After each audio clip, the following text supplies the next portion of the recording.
So let's move on then. So we are Zoom, and we are recording this for posterity. Those of you who are not giving presentations, none of your video will be captured, obviously. Please use the Q&A box if you have any questions for the speakers. There's also a chat box, but that's just to communicate among yourselves. We're not going to be checking questions there. And raise your hand is disabled for this webinar. Here is tonight's program. So we're just doing the introduction now. I'll be doing the Ottawa skies. I believe we also have a member in the news in there. Rob Millard's going to be doing the Isabel Williams Lunar Observing Certificate. Tim Cole's going to be talking about the sun and multiple wavelengths. Sharon Odell has an update on the Dominion Observatory. We're going to have a 5-minute break. Then Bob Olson's going to do the study of spectroscopy. And we have a number of observation reports. There might be 1 or 2 pictures of a comet in there. Then we'll have our monthly observation challenges and final announcements. So welcome to our new members in the last month. We have Steve, Stephen, William, Murray, Stanley, David, Mia, Thomas, and Vian. So welcome. And we have 22 members so far in 2023. Members in the news, Taras Rabarsky. He won first place in the solar system astrophotography at the Winter Star Party. He's, you can see by the palm trees, he's not in Ottawa. He's down in the Florida Keys. So congratulations, Taras.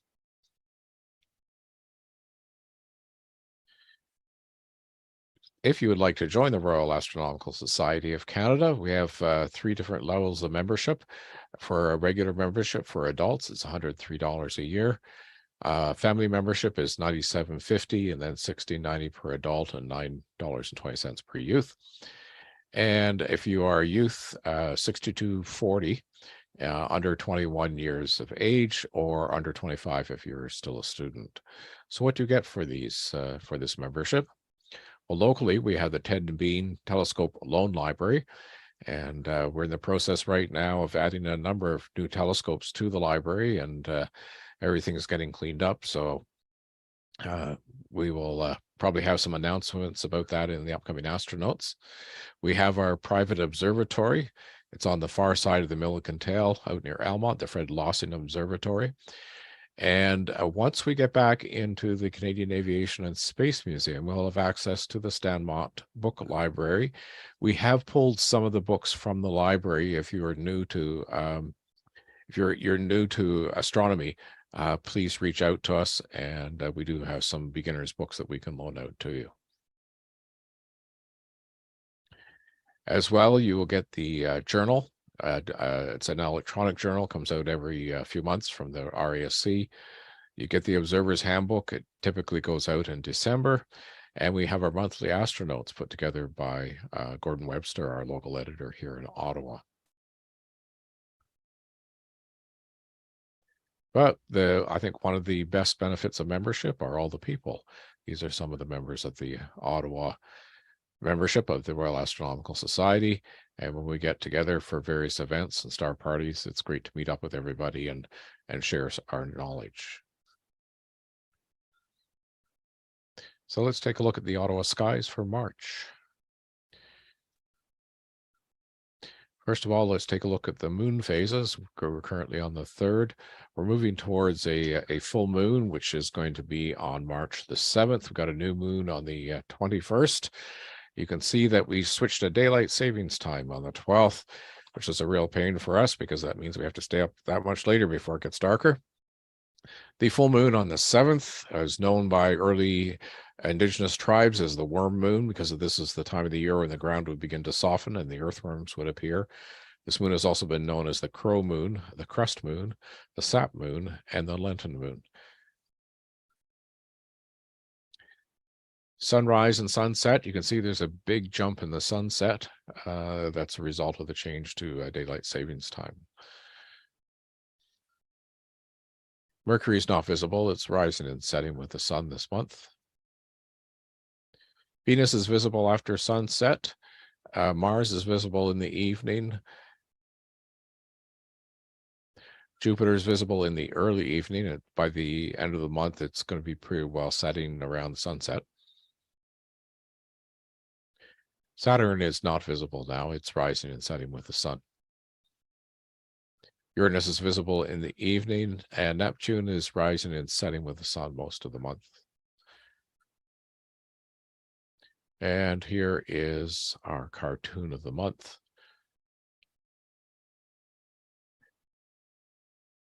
So we'll move on then, and I'm going to turn it over to Rob Millard, who's going to be talking about the Isabel Williams Lunar Observing Certificate. So just give me a second here while I spotlight you, Rob.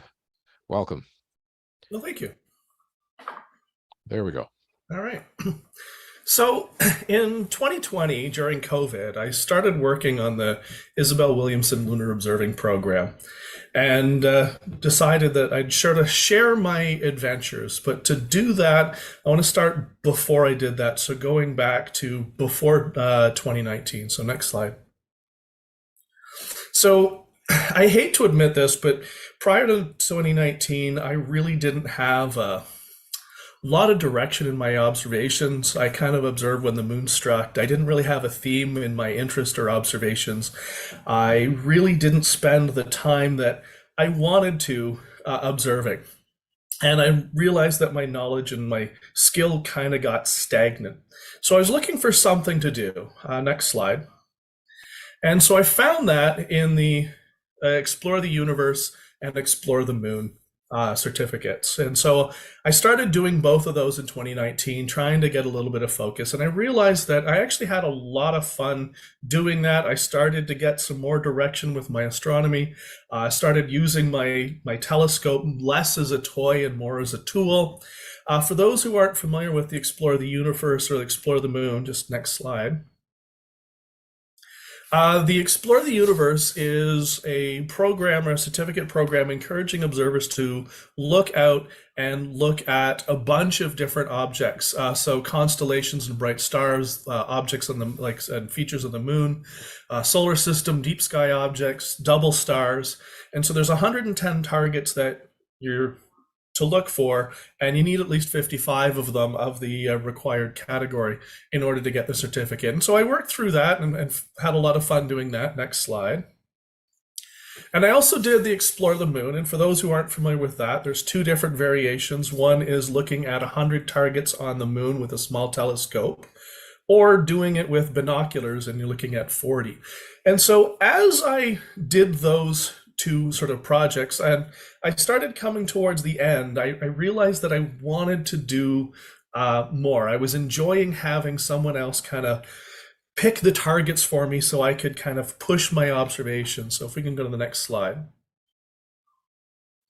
So I liked the challenge of finding those targets that others had set, and it exposed me to other areas of astronomy that I hadn't really done, and it pushed me to look harder and deeper and, more importantly, be more patient. So I started learning about those targets, and I realized that I actually had a love for the moon. And so through doing that and the requirements for those two observation programs, it really worked my documentation becoming a little bit more detailed, a little bit more formal, and my skill improved. But really, I wanted to do more. And so that got me ready to do my next challenge. Next slide. And that was moving towards the Isabel Williamson Lunar Observing Program. And for it, I realized that there's a variety of different types of lunar objects. Up until then, and up until doing the Explore the Moon, I'd really just been looking at the big features, the easy ones to identify. And the Williamson Lunar Observing Program kind of pulled me in because there's some fantastic research material that they have. There's a guidebook that went into a lot of detail, lots of great sort of maps and references. And so I saw there's a great learning opportunity, and it really started to push my skill because it was a much longer program and there's a lot more variety in terms of the level of difficulty. So the Explore the Moon was sort of a nice intro.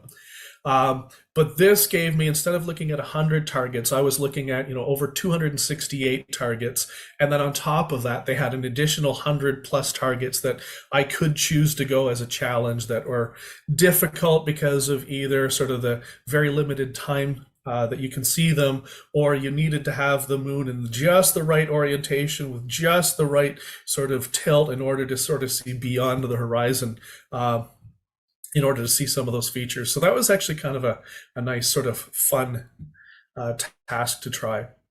And so when I started down, I started where I highly recommend everyone doing, and that is to look at the resources. So next slide. And so the resources that they have are there's a guidebook and a logbook. And so I printed those out and I read them and read them and read them, and then realized that I'm going to need to keep track of this. So I found a large moon map. And on that moon map, I put a little sticky note over every feature that I was to find as part of the Isabel Williamson Lunar Observing Program. And so in the logbook, they're all identified with a number. So I wrote that number on the sticky note. And so I had this map that was just completely covered in little tiny sticky notes. And that was my introduction, and that was my starting point for doing the certificate. Next slide, please. So my very first approach, because I had so many targets, you would say I was in a very target-rich environment, I decided to tackle it more as a general survey. Every night I'd go out, I'd try to observe as much as I could of the moon.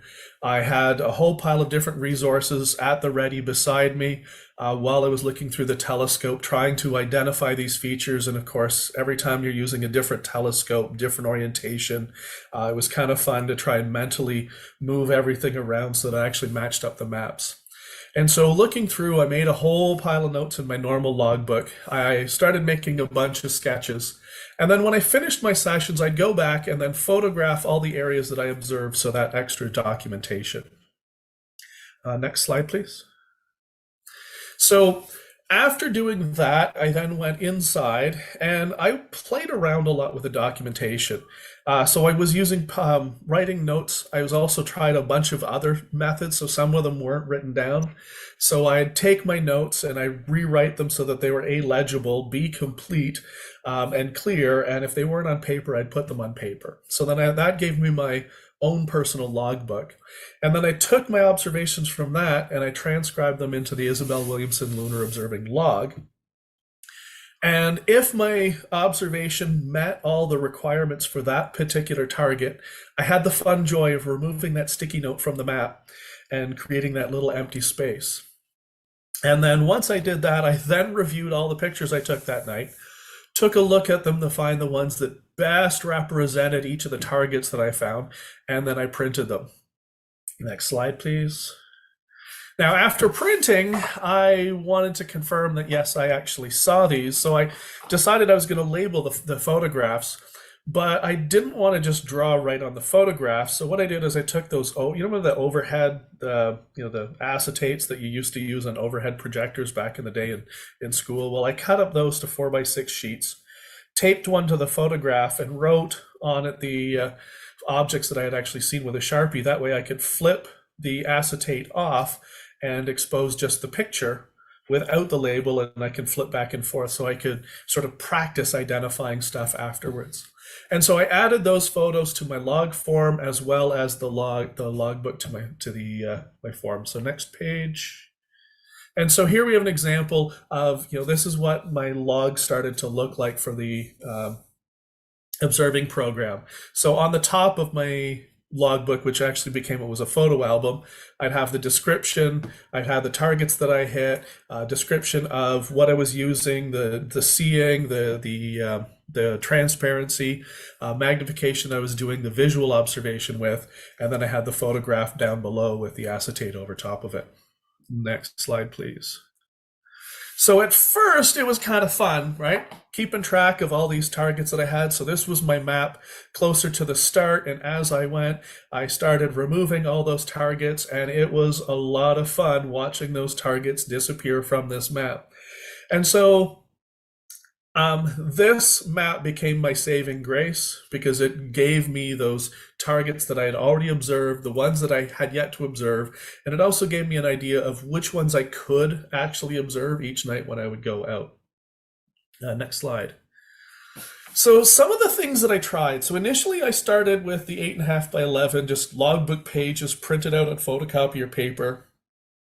But I did this in the wintertime, and so I kept getting those pages kind of wet from the snow melting, and so they started getting crumpled. I lost a couple pages. I don't know how many times I put my pencil through the page. So I wasn't really happy with that initially, so I kind of changed from that method to other methods. So I tried using audio notes on my phone. Audio notes were great, except every time I went to take them, that phone light would come on, so that just drove me nuts because it would kill my night vision. Don't recommend doing that. I then tried using my Bluetooth headset so that I didn't even have to open my phone. That actually worked nice, although my neighbors thought I was kind of crazy talking to myself a lot. I tried to voice to text notes, but that didn't work because, well, we've all tried to do voice to text on normal things, and imagine trying to do voice to text when you're talking about the different names and features of, lunar objects. It came up with some very weird, interesting words.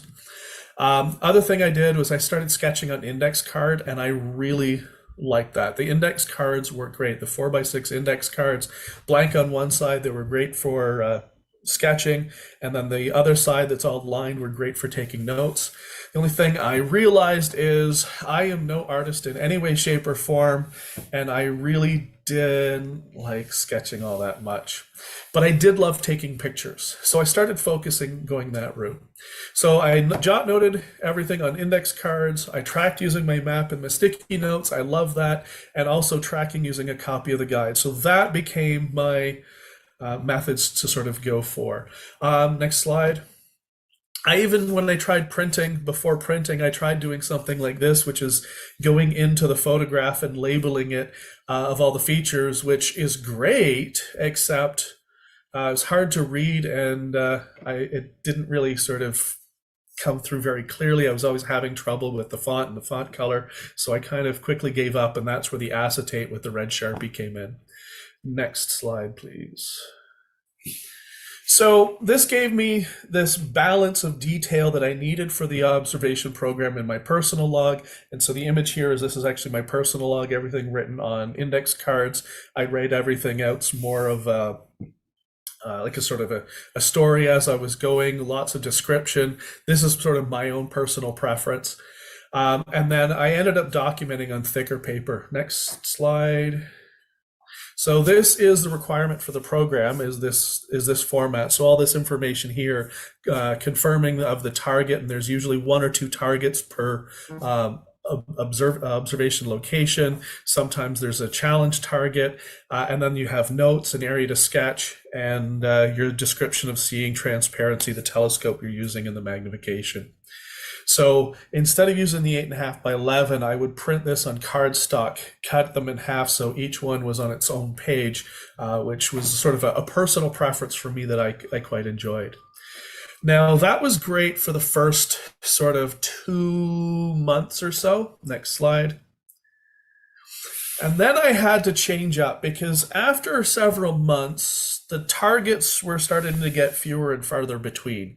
I'd taken away a lot of the easier targets to find, so I started doing a lot more planning. So I took my big map and I had a second map, and that second map I would label 2 different things. In yellow, I'd label the targets that are the ones that should be visible that night, and those are the targets that I'm looking for. And then in pink, I labeled the ones that are kind of my wish, that would be kind of on the edge of what would be clear that night. Excuse me for a second. And then I would go out with that map with the smaller number of sticky notes. I then took several general images because I realized if I wait till the end of my observing session, a lot of times the clouds have moved in, and so I went to take photographs, and all I got was cloudy images of the moon, and they weren't very clear.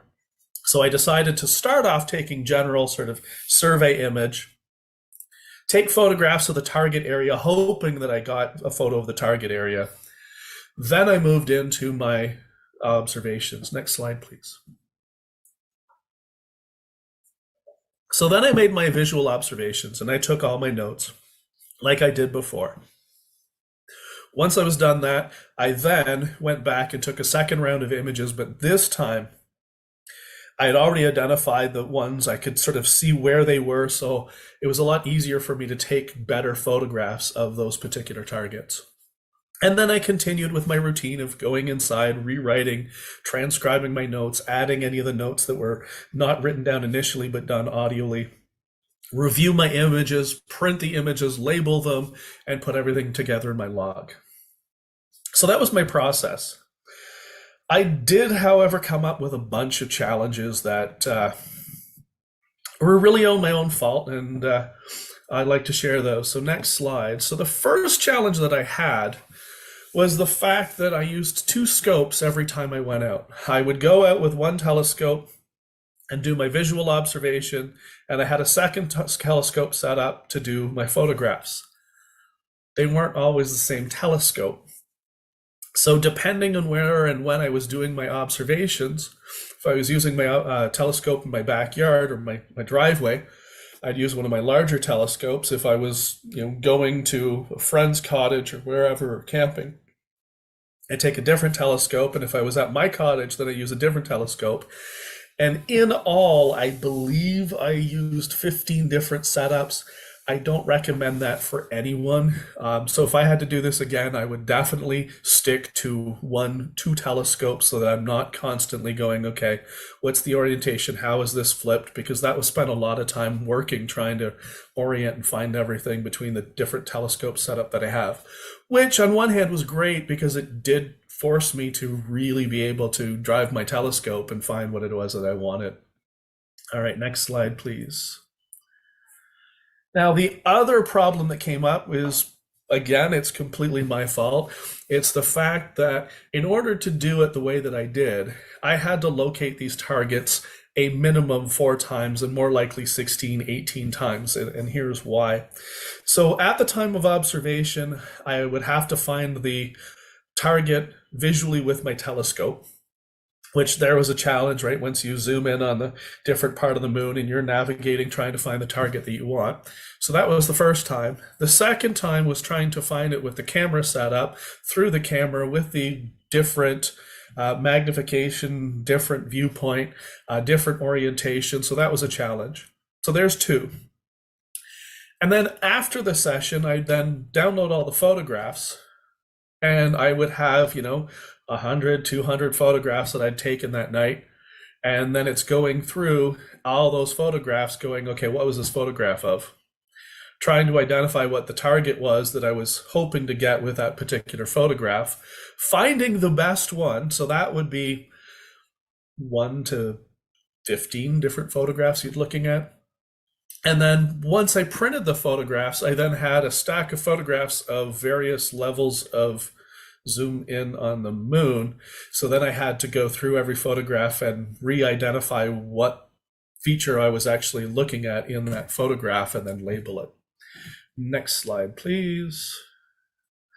So in the end, I ended up with my personal logbook went from about half of a photo album to almost 3 photo albums full of notes, photographs that actually have labels all over them, like in here. So this is actually a photograph of 2 of my logs that I ended up filling with doing the process of this observation. Next slide. And in the end, I ended up with my submission, which took up 2 photo albums. So this was the actual submission that I had. So 2 full photo albums of my observations, which in the end is 182 pages of entries spread out over those 2 photo albums. It was over 6.5 months of work, minimum of 71 observation sessions. I went through 2.5 packs of 4x6 index cards, several hundred gigabytes of photographs. I hit all the required targets. I hit about 30 of the additional challenge targets. But really, the biggest thing was I had a lot of fun and I learned a ton about the moon. Next slide. And so, with that submission, nothing really is complete without verification of the fact that you've actually done this work. And so, I really want to take the time to thank Chris Tarrant, Brian McCullough, Gord Webster, Rick Wagner for all the help that they actually gave me through this, and especially at the end of going through my submission with a fine-tooth comb to verify it. These guys did a phenomenal job on that, so thank you very much. Because between, taking, well, this was during COVID, so taking that photo albums, those 2 photo albums, I had to scan them onto a computer, compile them together, and send that file to these gentlemen. And some of them, the scanning didn't come through terribly clear. Some of them, the acetate sheet slid just a little bit, so that the labels didn't line up exactly with the features. So thank you very much for all that hard work going through. Next slide. I do highly recommend that if you're, looking for something to do, something to sort of push your astronomy, try one of the certificate programs. There is one out there for everyone, between the Explore the Universe and Explore the Moon as sort of the entry-level ones. If you're a certified lunatic like myself and love the moon, the Isabel Williamson Lunar Observing Program is absolutely phenomenal. There's also the Messier program, the NGC program, the Deep Sky Gems, Deep Sky Challenge, the Double Stars. If you're into sort of astronomy and astrophotography, there's the Astro Imager Wide Field certificate, the Astro Imager Solar System certificate, and the Astro Imager Deep Sky certificate. I highly recommend you take a look at them because they are a lot of fun tackling a lot of those things. So that was sort of my trials and tribulations, and a lot of fun looking at the Isabel Williamson Lunar Observing Program when I learned a ton about the moon. Next slide. So thank you so very much. If you have any questions, don't hesitate to reach out. And thanks again, and clear skies, everybody. Thank you very much, Rob. That was great experiencing both the good and bad sides of things. That was good. That was great. I'm just going to ask anybody online here if they have any questions for you. No, I don't see any additional questions, but you do have his email there. So everybody seemed to enjoy the talk. You got a bunch of comments and chat there. So thank you, Rob. So I'm going to turn it over to Tim Cole. Just got to replace the spotlight here. I just have to find him. Where has Tim got to? Tim, can you turn on your video, please?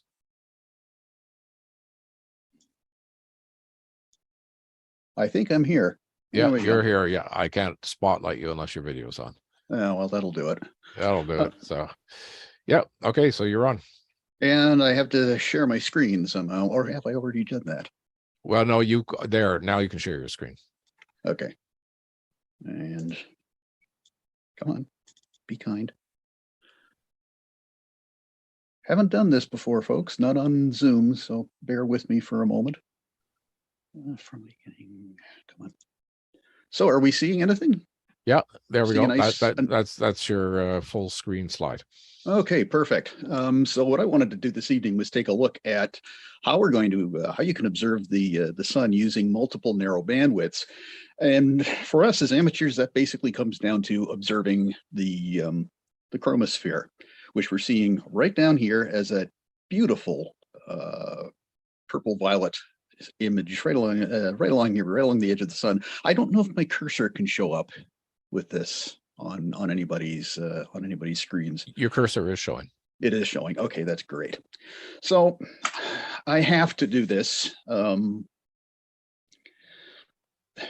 Observing the sun is great stuff, but it is one of the very few things in astronomy where you can hurt yourself, and hurt yourself very badly. If you're not sure you know how to do it, then just don't. Find out how to do it and make sure you're doing it properly. There are plenty of people in the Ottawa Centre who are available to show you how to do it properly. There are lots of good resources. So please do not risk your eyesight. I can't overemphasize this.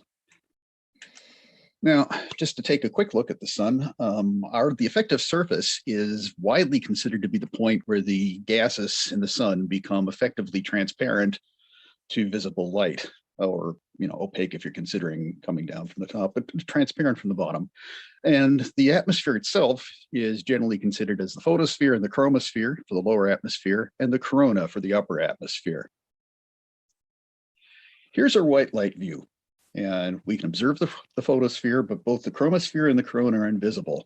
All we can see are phenomena in the very lowest levels of the solar atmosphere. Now, we've been able to get a peek at the chromosphere during solar eclipses.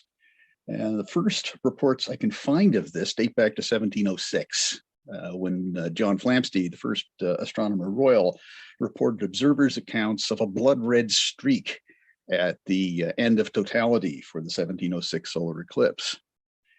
And since then, we've been able to observe the the chromosphere with spectroscopic gear, producing what's called the flash spectrum, because it's only visible for that brief moment at the beginning and end of totality.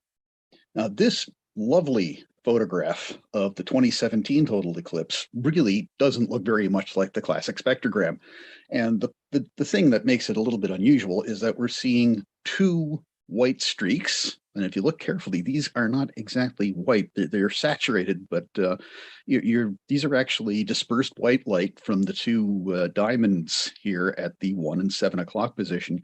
And the lines are actually two sets of arcs.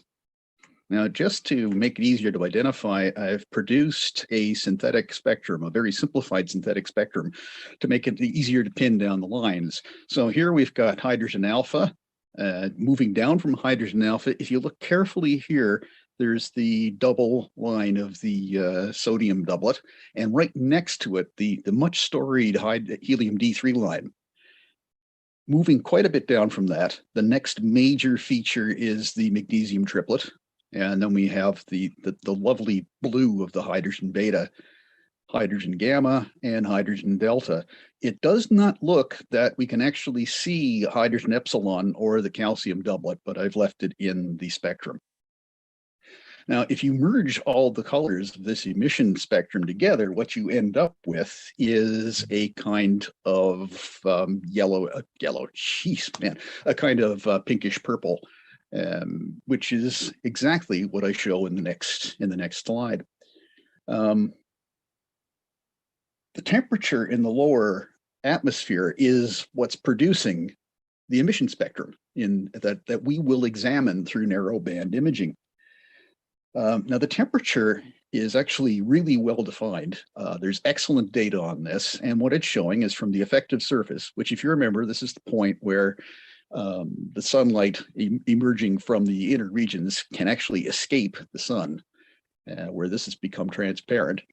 And up to a height of about 500 kilometers above the effective surface, the temperature is dropping steadily. Above that, the temperature increases, and then in the upper chromosphere increases drastically. Now, here's where it starts getting ugly and messy. The definitions for layers are all over the place. The only consistencies I've been able to really find, most of the writers I have tend to agree that the lower chromosphere is starting here at the temperature inflection point, and the upper chromosphere is starting just above the knee in the temperature curve. Everything else seems to be up for grabs. The photosphere is remarkably hard to pin down.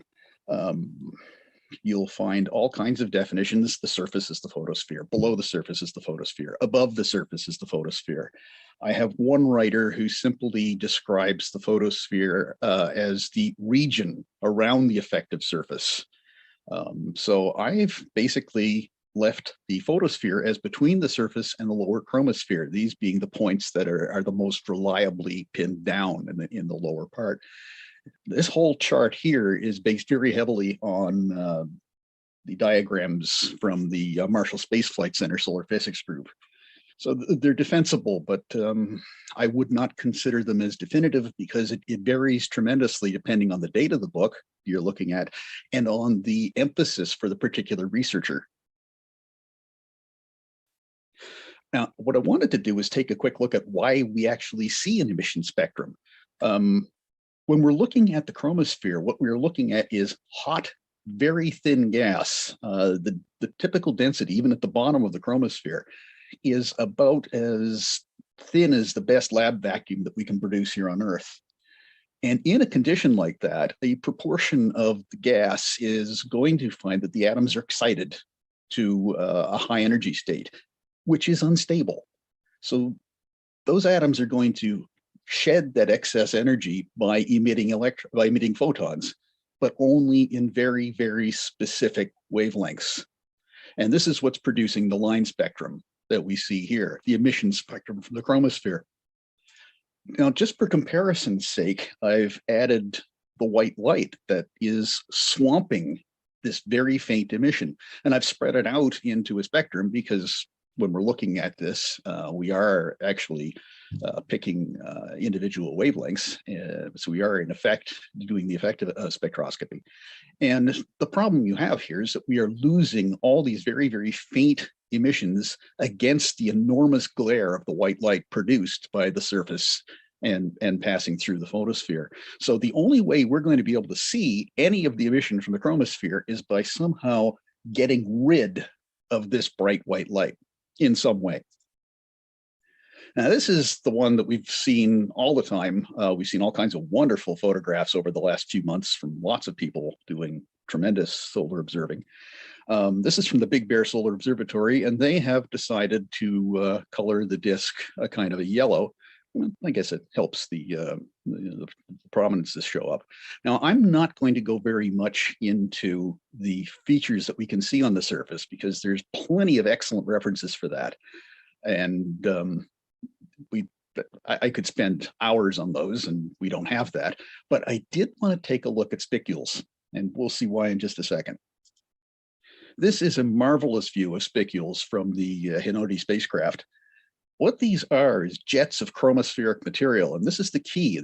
These jets are chromospheric stuff at chromospheric temperatures.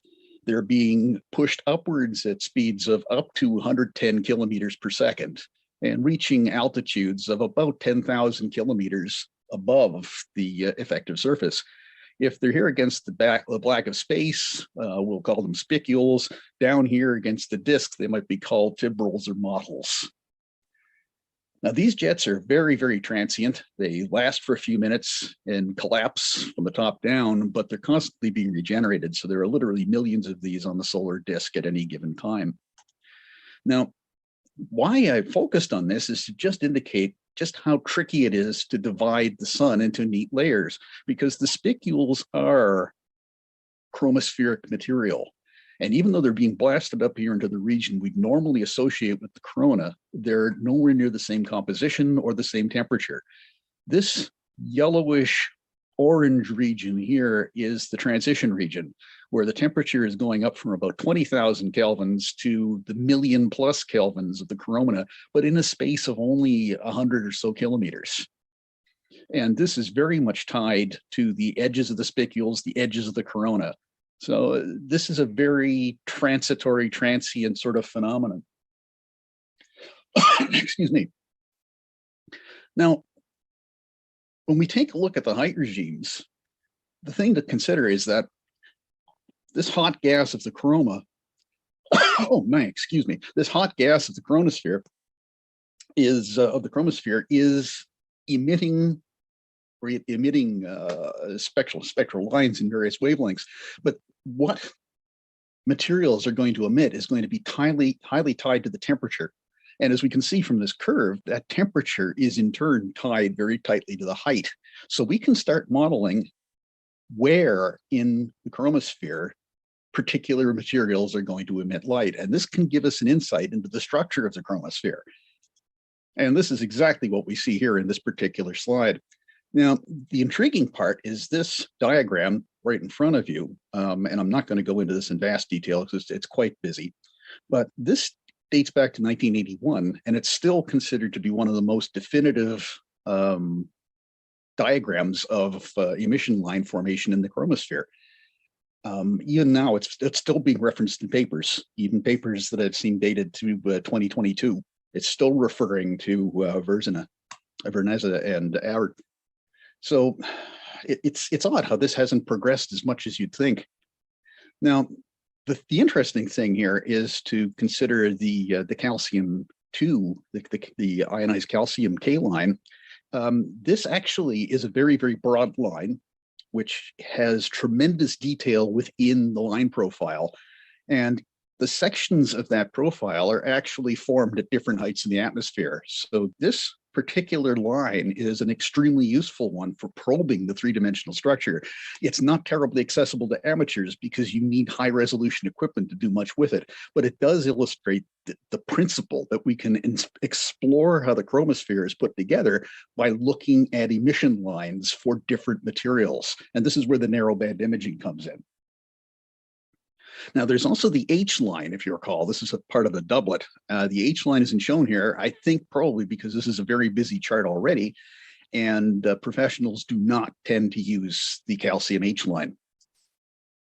So what I've done is taken that very busy chart, twisted it so that it's showing the more familiar height with a vertical axis, and restricted it to the lines that are most commonly used. So here we have the hydrogen alpha line, and this tends to stand in for the entire Balmer series, largely because it's the most commonly used one, but it's also the brightest and the easiest to observe, and the calcium 2 doublet. And this covers quite a broad range, and because of the division, the subdivision in the structure of the line profile, we can use this to probe atmospheric depths quite nicely. But there's a gotcha. Just because we see something in a hydrogen alpha line or some other wavelength, that doesn't necessarily mean it's chromospheric. And here's a perfect example. This is a photograph that I took actually quite a few years ago, showing a very bright active region, which produced class X flare a few days later, and a few days after that, incredibly intense solar activity, incredibly intense auroral activity. What we have here appear to be Ellerman bombs. And these are sometimes described as mini solar flares associated with active regions. And Ferdinand Ellerman, who actually looks quite a bit like Brian McCullough, described this first in a 1917 paper. It's where he first called them bombs. Now, the trick here is you will find in many reference books that these described as chromospheric brightenings, but they don't occur in the chromosphere. They occur in the photosphere instead. And you can actually see a hint of this. If you look here very carefully, you can see bright tendrils from the active region passing over this dark blotch. So you're seeing some of the three-dimensional structure right here. You're seeing a photospheric phenomenon in the Ellerman bombs and the chromospheric feature in the active region. Now, the trick here is why these are black in the hydrogen alpha light is that the Ellerman bombs are not emitting at the core of the hydrogen alpha line. Instead, they're emitting in the wings. And you won't see this in a white light image either, because even though it's emitting quite brightly, if you measure these bolometrically, you get quite an intense output from them, but it's still being swamped by the white light. So the only way you're going to see this photospheric phenomenon is in the classical chromospheric method, chromospheric observing. And you can see right down here where I mentioned hydrogen alpha lines, this is very much a photospheric phenomenon. And this is where you'll find Ellerman bombs and a few other quite interesting things to observe. Which leads to the question of what do I mean by a wing? And it's not surprising that a spectral line is not a cute, neat rectangle. What you're obviously going to get, if you think about it a little bit, is the energy is going to be spread in some kind of a distribution, and we're just going to model the line as a nice, neat rectangle with the same area as the total distribution. We'll call this wing off to one side the violet wing, and the red wing to establish whether it's shorter wavelengths or longer wavelengths. Now, even this is an idealized illustration because outside of a nice, beautiful laboratory environment, you're not going to get anything this neat. You're going to get a very messy line profile for almost anything.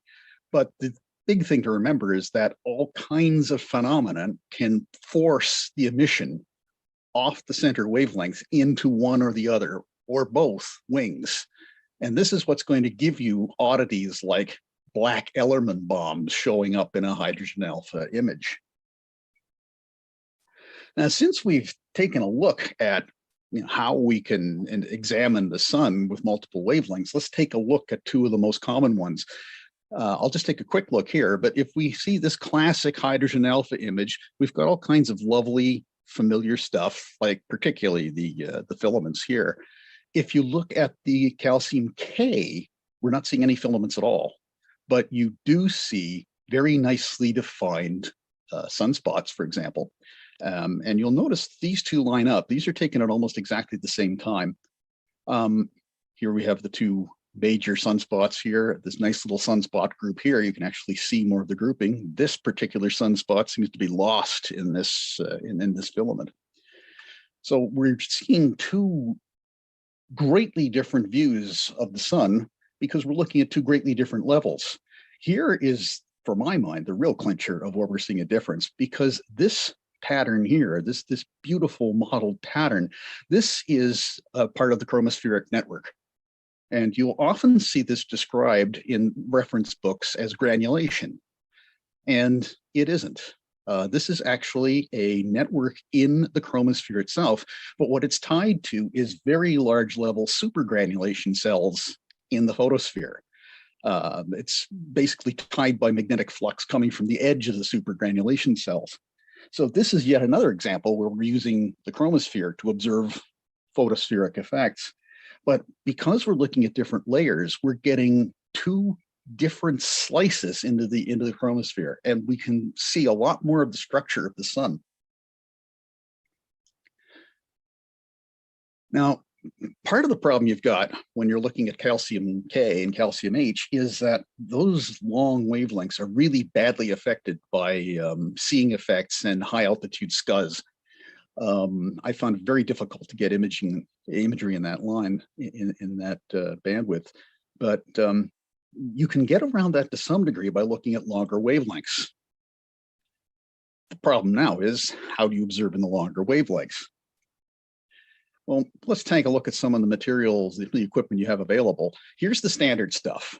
Here's the venerable personal solar telescope, hydrogen alpha telescope. Now there's all kinds of options available at reasonably affordable prices. And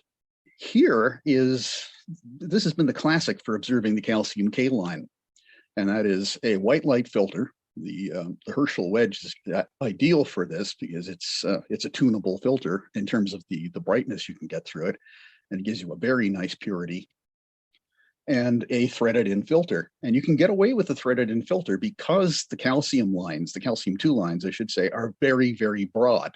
And you can get away without using an Etalon-based filter, such as this kind of thing. So you can use a thread in multi-layer, as it says here, stacked dichroic filter, because you're not dealing with such incredibly narrow bandwidths to be able to isolate the line. Now, this is a bit of a fudge because this filter is intended for photographic use. I didn't happen to have a picture showing a camera attached to the Herschel wedge, and many people can't even see the K line. It's the calcium 2 lines are right at the hairy edge of violet and ultraviolet. K is, depending on which reference you read, even a little bit into the ultraviolet. So some people can't see it at all. And in fact, Botter Planetarium strongly recommends you don't even try. And they strongly suggest that you limit yourself purely to photographic use. So other approaches, well, there's the spectroheliograph. And what this is it's a slit spectrograph with a built-in monochromator. What you do with it is tune the monochromator so that it picks a very narrow slice of the distributed spectrum, and you scan the whole tuned assembly across the disk. I've been looking into building one of these things, but I'm really not certain I can pull it off. While I was taking a look at this, I noticed Christian Buell, and you may recognize this fellow from Spectroscopy. The guy's been writing in it for decades. He's now released a spectroheliograph kit with 3D printed parts, and you can even buy the optical kit from Sheliak Instruments for about 500 euros. I'm still not certain I can pull it off, so I'm not sure I'm going to go that route at all. But it would be very interesting to see other folks who I know are good at doing that kind of craft work. Be interesting to see what some people can do with it. The other possibility is custom narrowband filters, and I know this looks like I'm shilling for Daystar, but it's the only outfit I can find that makes narrowband filters in unusual bands that an amateur who has to consider such miserable things as, buying groceries and putting gas in the car can actually afford with, reasonable spousal accommodation credits. Each one of these costs about the same as a low-end a low-end hydrogen alpha telescope. So it's one of those things that it's affordable if you really want to do it, and if you've got a bit of disposable cash lying around. The big thing with this is this does let you explore some different regions of the chromosphere. I've included some of the pictures from Daystar. Their calcium H filter, you can see here the image, it looks remarkably similar to the calcium K filter, but this is a little more into the violet range, and is more people can see it than the calcium K. To my mind, sodium looks an awful lot like white light, and I've read comments in some of the observers groups where people are saying the same thing. But the magnesium B2 line, this is the middle of the magnesium triplet. This one looks interesting. It's at a nice altitude for about 600 to 900 kilometers, and it's in a wavelength that's associated with very great magnetic activity and with the formations of flares. And to my mind, it has a bit of a look of between the calcium and white light. So again, I'm kind of hoping that some folks will get a chance to actually do this and perhaps share what they have to share what they've managed to observe with it. Now, I hadn't intended to do this quite this point, because I haven't done enough observation. This was one of my plans to do when it finally starts to get a little warmer, and I'm not freezing my tushy off getting solar imaging and climbing through the snowbank. But this is what I intend to be working on this summer, I hope, using what facilities I've got. I'm hoping we can get a few other folks to contribute some of their observations as well. I've provided a few links for you. The Marshall Space Flight Center Solar Physics Group. It's a great resource for good background information on the sun in general, but it's got a lot of good stuff on the chromosphere. The Daystar Filter Solar Introduction is another great place for finding quite good general information on structures. This is a marvelous resource for anybody who is interested in the sun. It's up to the minute, literally, imagery from around the globe showing you what's happening on the sun at any given time. And we're all probably familiar with this one, spaceweather.com, but I've tossed it in.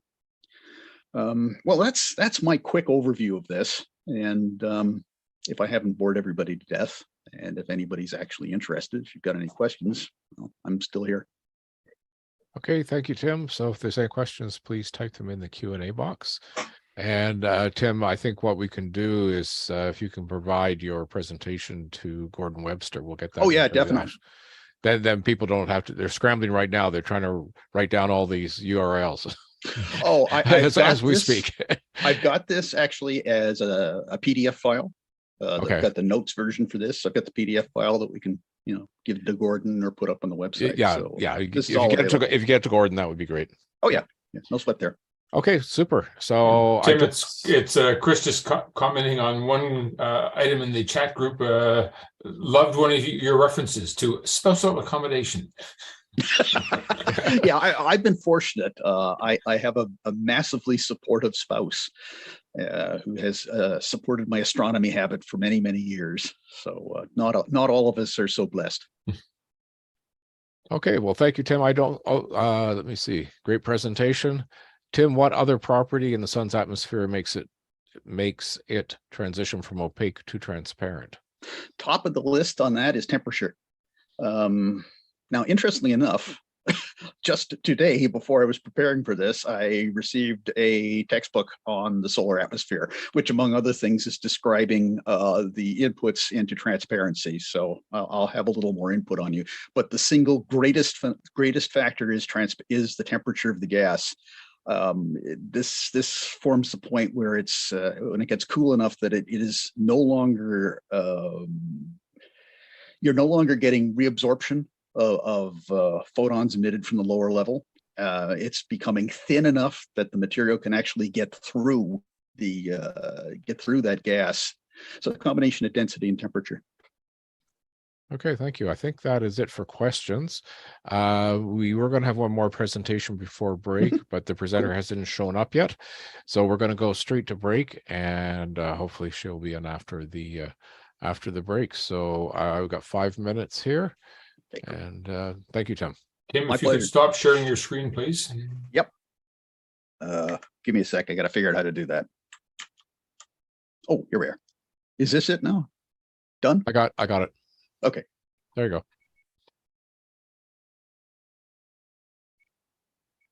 Oh, hang on a second. I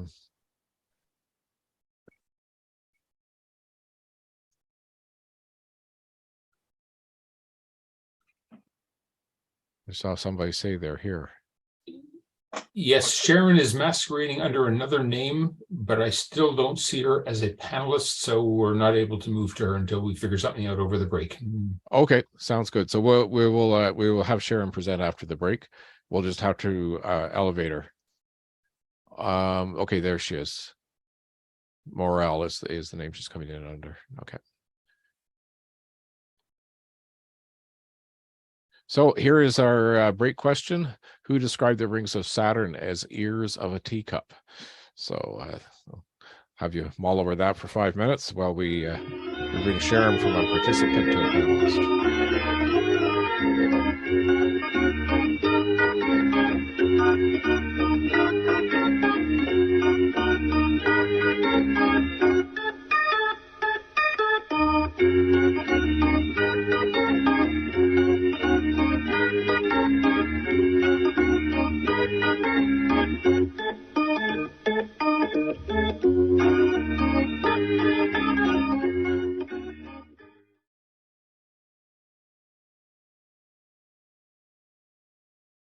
Okay, Chris, if you want to bring up the answer, a number of folks got it correct. It was, in fact, Galileo. So he didn't have the high quality scopes that we had back in those days. That's how he described the rings of Saturn. So I'm pleased to have Sharon speak to us about the Dominion Observatory. So let me just, I'm going to need you to start your video so I can spotlight you there, Sharon. I'm afraid if I use my video for too long, I might drop out altogether because of the internet that's here. Okay, that's fine. So I will, okay. I will just leave my picture on. I'll stop my video. There we go. Okay, go ahead. We can hear you. Okay, thanks. So good evening. We have an update on our work as the Dominion Observatory Preservation Committee with the Dominion Observatory Campus. We have been penning letters, and on January 22nd to the Minister of Environment and Climate Change, members of the House of Commons Committee on Environment, and other key officials concerning Bill C-23. Bill C-23 is the first in Canada to look at how and what should have more protection in regard to federal government and nationally recognized buildings. This includes a potential for more protection to the Dominion Observatory complex of buildings and even the Parliament buildings. Slide 2, please. In this letter, the RASC supports the recommendations put forth for commentary for Bill C-23 through the National Trust, once named the Canadian Heritage. In particular, recommendations 5 and 6 are of specific interest and directly support efforts by the RASC Ottawa Centre to expand heritage status of the Dominion Observatory and bring better definition to criteria for National Historic Sites in Canada. In reference to the other recommendations, we feel that recommendation 1 will provide much more robust coverage of historic sites and create clear language around responsibility for preservation. In addition to expanding historic protections to submerged landscapes, we would recommend that consideration is given to sight lines of the sky, especially where they are directly relevant to the historical importance and function of a particular site or building. In the same respect that the underground or archaeological features of a site should be relevant to its historic status for protection. These factors should also be considered in tandem with environmental aspects, especially where development would impact the continuing or future use of a site, such as maintaining dark sky guidelines at historic sites like the Dominion Observatory campus, just as they would be a consideration around environmental preserves or wildlife habitats. Integration of all these criteria should be a priority for any updated guidelines. Slide 3, please. Here in this slide, we see photos of the Dominion Observatory telescope. For those of you who may be new to the subject or a refresher, RASC Ottawa is also supporting the return of this telescope to the Dominion Observatory campus. Dr. Mary Gray, the last astronomer to use this telescope at this observatory, can be seen on the right. She was instrumental in preserving it and its removal to the National Museum of Science and Technology, where she used to curate. However, with the closure of the educational Helen Sawyer Hogg Observatory in 2016 that sat on those museum grounds, it sits still in storage. This brings us to an additional amount of letters our committee wrote, addressed the City of Ottawa Planning Committee, and the latest has been for the next phase concerning number 3 and 4 with the new City of Ottawa Hospital. We also have teamed up with Heritage Ottawa to advocate. Slide number 4, please. In this slide is a general view of the hospital campus plans the Ottawa Hospital plans to build from the latest presentation they gave to the public on February the 9th. Heritage Ottawa on the Dominion Observatory complex wrote in their letter, it reads like this: there is no estimation of the arc of the sky that will be available to the observatory. Surely the design team must know how high the North Tower is planned to be. The heritage study by the hospital, called the CHIS or CHIS, page 13, states that there are no known plans to replace the telescope at this time. Heritage Ottawa rebuts this. It is our understanding that the RASC Ottawa Centre has made it clear that there are indeed such plans, but have not been able to get through to decision makers.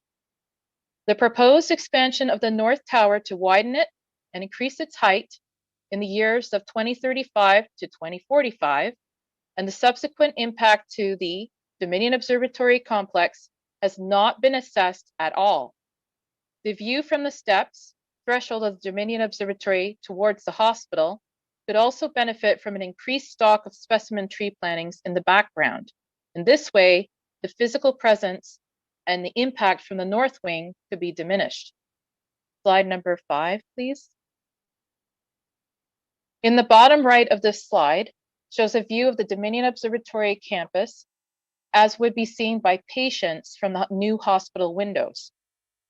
Our committee letter to the City of Ottawa reads like this: As clarified in previous correspondence to the City of Ottawa dated 10th of February, 18th of June, and the 27th of September in 2021, Our Dominion Observatory Preservation Committee is advocating on behalf of the Royal Astronomical Society of Canada and its membership across the country for the protection of the Dominion Observatory, our national observatory within Canada.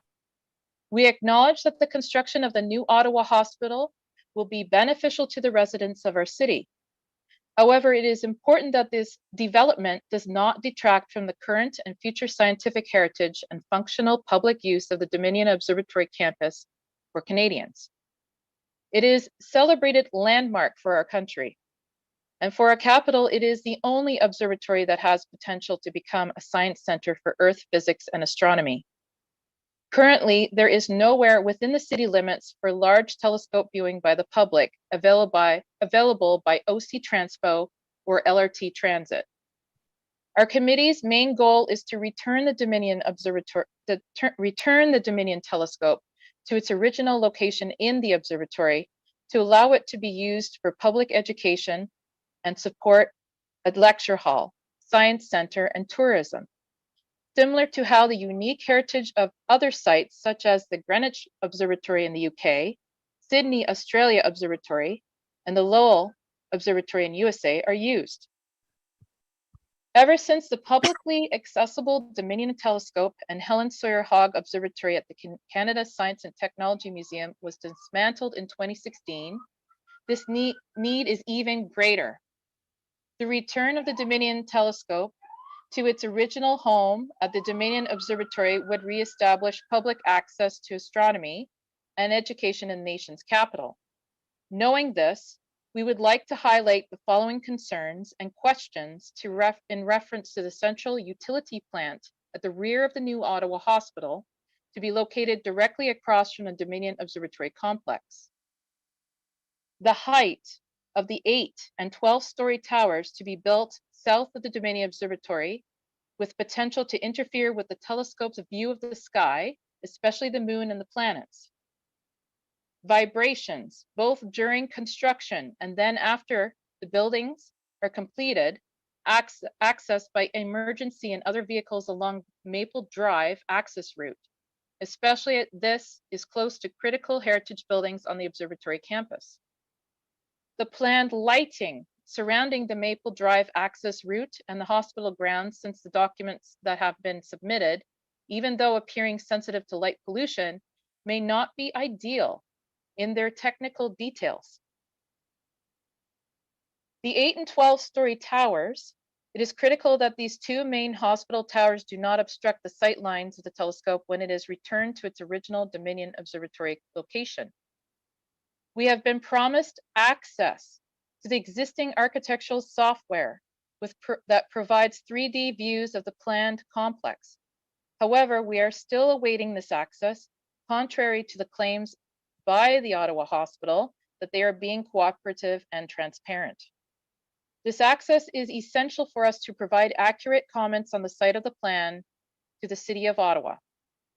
We have repeatedly asked Graham Bird Associates, GBA, and the Ottawa Hospital, TOH, representatives for access to these architectural details over the last 3 years. In addition to receiving a promise from the City Councillors at the City of Planning Committee, 1 to 2nd of October 2021, that they would be able to retrieve the hospital's architectural drawings through Mr. Graham Bird and Ms. Joanne Reed of the Ottawa Hospital. We ask again that this information be provided as promised, and that the commitment to open communication with the Royal Astronomical Society of Canada made in the City of Ottawa and hospital documents be respected. In terms of the central utility plant, which they call the CUP, as the CUP will be located south of the observatory campus, we would like to know whether there are any mitigations planned to protect the telescope sight line from HVAC thermal plume, so as to not cause thermal distortions when visitors and astronomers use the telescope to view the night sky. Also, we understand from the recent Ottawa Hospital report documents that all HVAC elements will be accommodated in the central utility plant for the south 12-story hospital wing due to a need to locate the helipad on the roof of the same section of building. Can this please be confirmed? And will there still be other building elements located on the southern roof of the other end that may increase the building's overall height? If so, could they also be moved into the central utility plant? We also talked about the construction phase and the access to the route to the Ottawa Hospital site and the protection of the azimuth. We really recommend that there's jersey barriers or bollards that would go around that piece of the building so that it would protect the prime meridian. We also talked about the operational phase for the emergency vehicle route, which is also going to be entering both Maple Drive and Prince of Wales Drive. We strongly suggest that Maple Drive be realigned at least 2 meters west, away from the observatory campus, prior to the main construction phase to avoid damage to observatory campus buildings during both the construction and operational phases of the project. We also talked about vibrations. Although this hospital is to be built mainly above ground due to cost and geotechnical challenges, when there is blasting or pile driving for engineering purposes, think footings, what are the current vibration mitigation plans? Of particular concern are the special vibration reducing pillars within the main observatory building and other buildings that support telescopes and seismometers. We also had concern about possible damage to the interior structures of the observatory campus.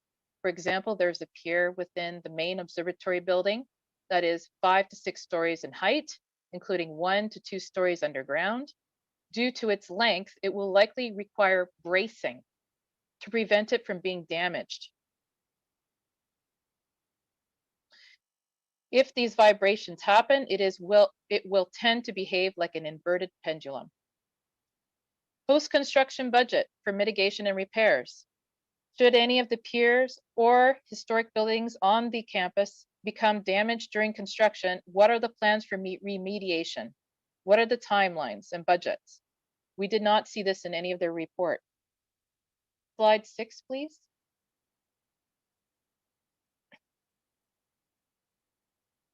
Lighting. We strongly recommend that lighting policies be implemented as per Ottawa City regulations and bylaws, and that new hospital lighting further comply with dark sky guidelines, such as those recommended by the RASC, and also as per the Heritage Impact Report and Lighting Report for the new hospital.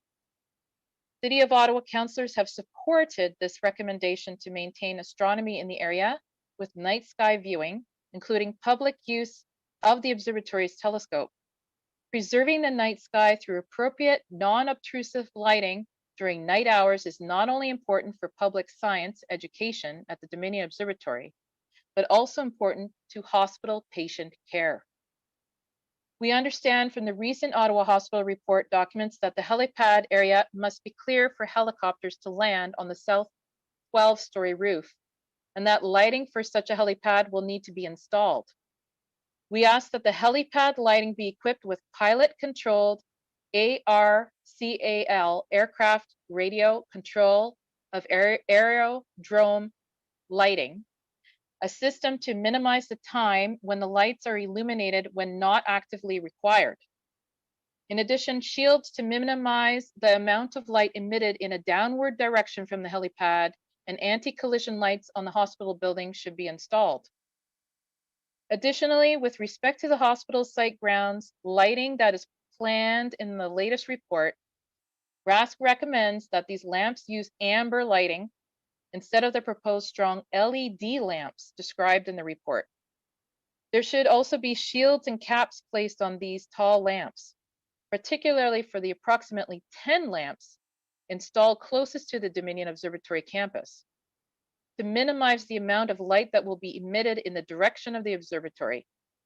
Additionally, sharp cutoff fixtures should remain horizontal with 0% upward tilt. For example, some car dealership yards have lighting with this design. Slide 7, please. In this slide, you can see in the far right background the observatory campus with a white grid-like building behind it.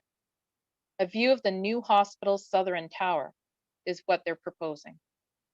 In conclusion, There should not be a choice between the support of the new Ottawa Hospital and support for the Dominion Observatory campus when preserving functional requirements as highlighted. Instead, there should be a consensus that the two sites, both new and pre-existing, can coexist.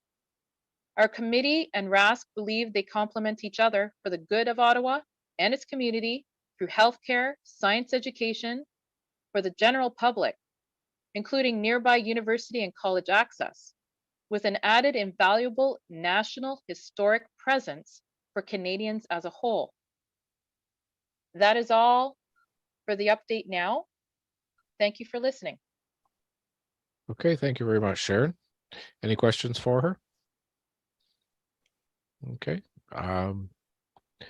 Sharon, will you be putting this in into Astronotes then?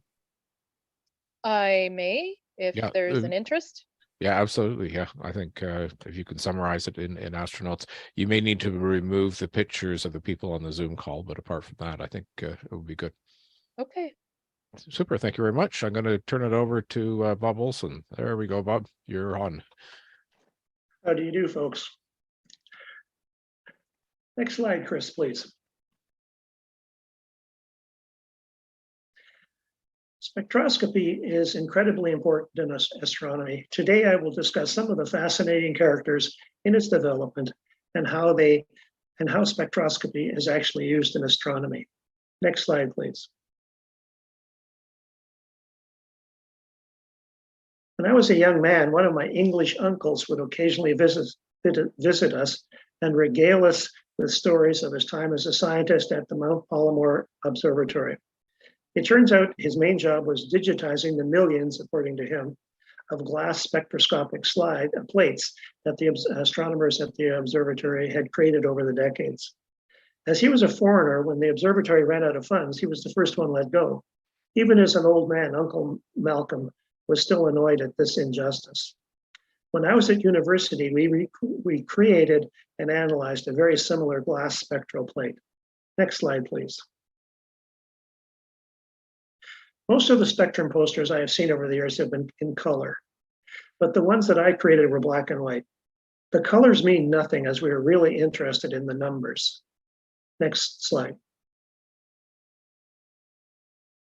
I'm going to start the history part of this talk with this famous man, whom I'm sure you will all recognize from his picture. Next slide. The man in question is Aristotle. This painting is by Raphael. It was created some 1800 years after Aristotle died. The painting is called The School of Athens. Each of these characters is someone famous, and I have labeled a few, including the artist, as he included himself. Next slide, please. This original, the original bronze of this statue of Aristotle was done when he was alive, so it might be a realistic depiction of what he looked like. Next slide. Aristotle was known for many weird and wonderful theories, but the one that we are interested in today is his theory of color. As you can see, he equated red with air, white with fire, yellow with water, and black with earth. We now realize this theory is incorrect, but it lasted for 2,000 years. If you look at his copy of his chart, you will notice that he was also the inventor of the English language. Next slide, please. It was Newton that ended Aristotle's 2,000-year reign of color theory. Newton is probably my favorite scientist. Unfortunately, he is also one of my least favorite personalities. If you study this image, you will see his influence on our hobby. His theory of gravitation allowed us to calculate orbits of planets, stars, and satellites. He invented the Newtonian telescope, which many of us, me included, use. And he developed a comprehensive theory of color that we still use today. Next slide, please. In 1704, Newton published his treatise on optics. In it, he laid out his theory of color. Next slide, please. He was not the first person to know that glass prisms would produce a rainbow, but he was the first person to suggest that white light was being broken up into separate colors. Next. Here's an image of Newton at work. You will notice the monstrous prism the artist has him using. Next slide. Newton was the first person to use a second prism to recombine the colors back into white light. This confirmed to him that the white light was indeed composed of the separate colors in the rainbow. Next slide, please. He went further and showed that individual colors could be combined into other colors. In the bottom example, he showed that red light could not be broken down into other colors, so must be a single color. Next slide, please. Herschel constructed his first telescope at age 36, and over his life, made hundreds more. Most were sold as a source of income. He was a dedicated observer, and by the year 1820 had cataloged more than 5,000 objects. These were organized and categorized by his sister Caroline into what we now call the NGC objects. When Herschel was looking through his telescope and discovered something, he would run inside and record it. The light needed to record his data destroyed his night vision, something we can all sympathize with. So he got his sister to sit at an open window and record his observations as he dictated them to her.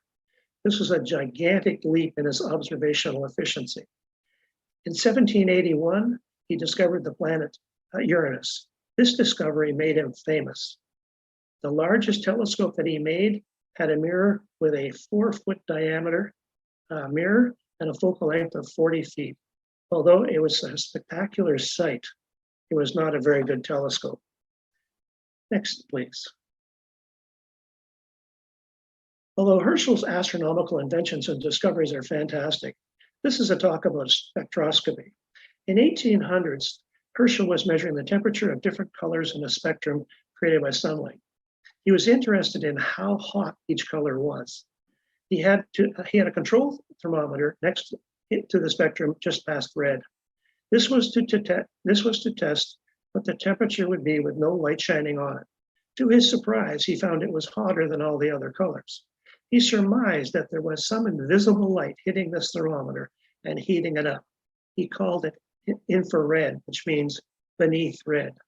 As a side note, this is the color that the Webb telescope is looking at. Next slide, please.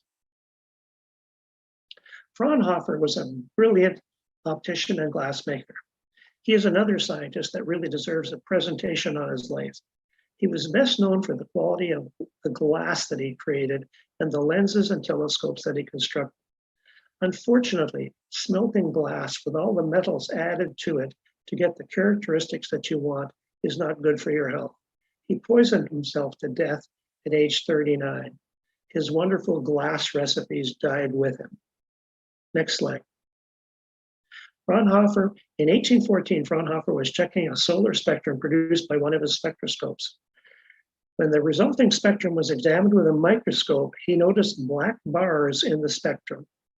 These absorption lines are now known as Fraunhofer lines. Next slide, please.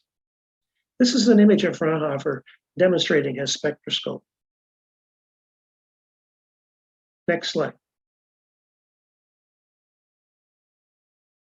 These two gentlemen, Kirchhoff and Bunsen, were close friends and are forever tied together in the study of spectroscopy. Bunsen was a very well-known chemist and eventually ended up at the University of Heidelberg. Once there, he convinced them to hire his friend Kirchhoff as a physics professor. Next slide. Everyone who has ever taken high school science knows of Bunsen because of his burner.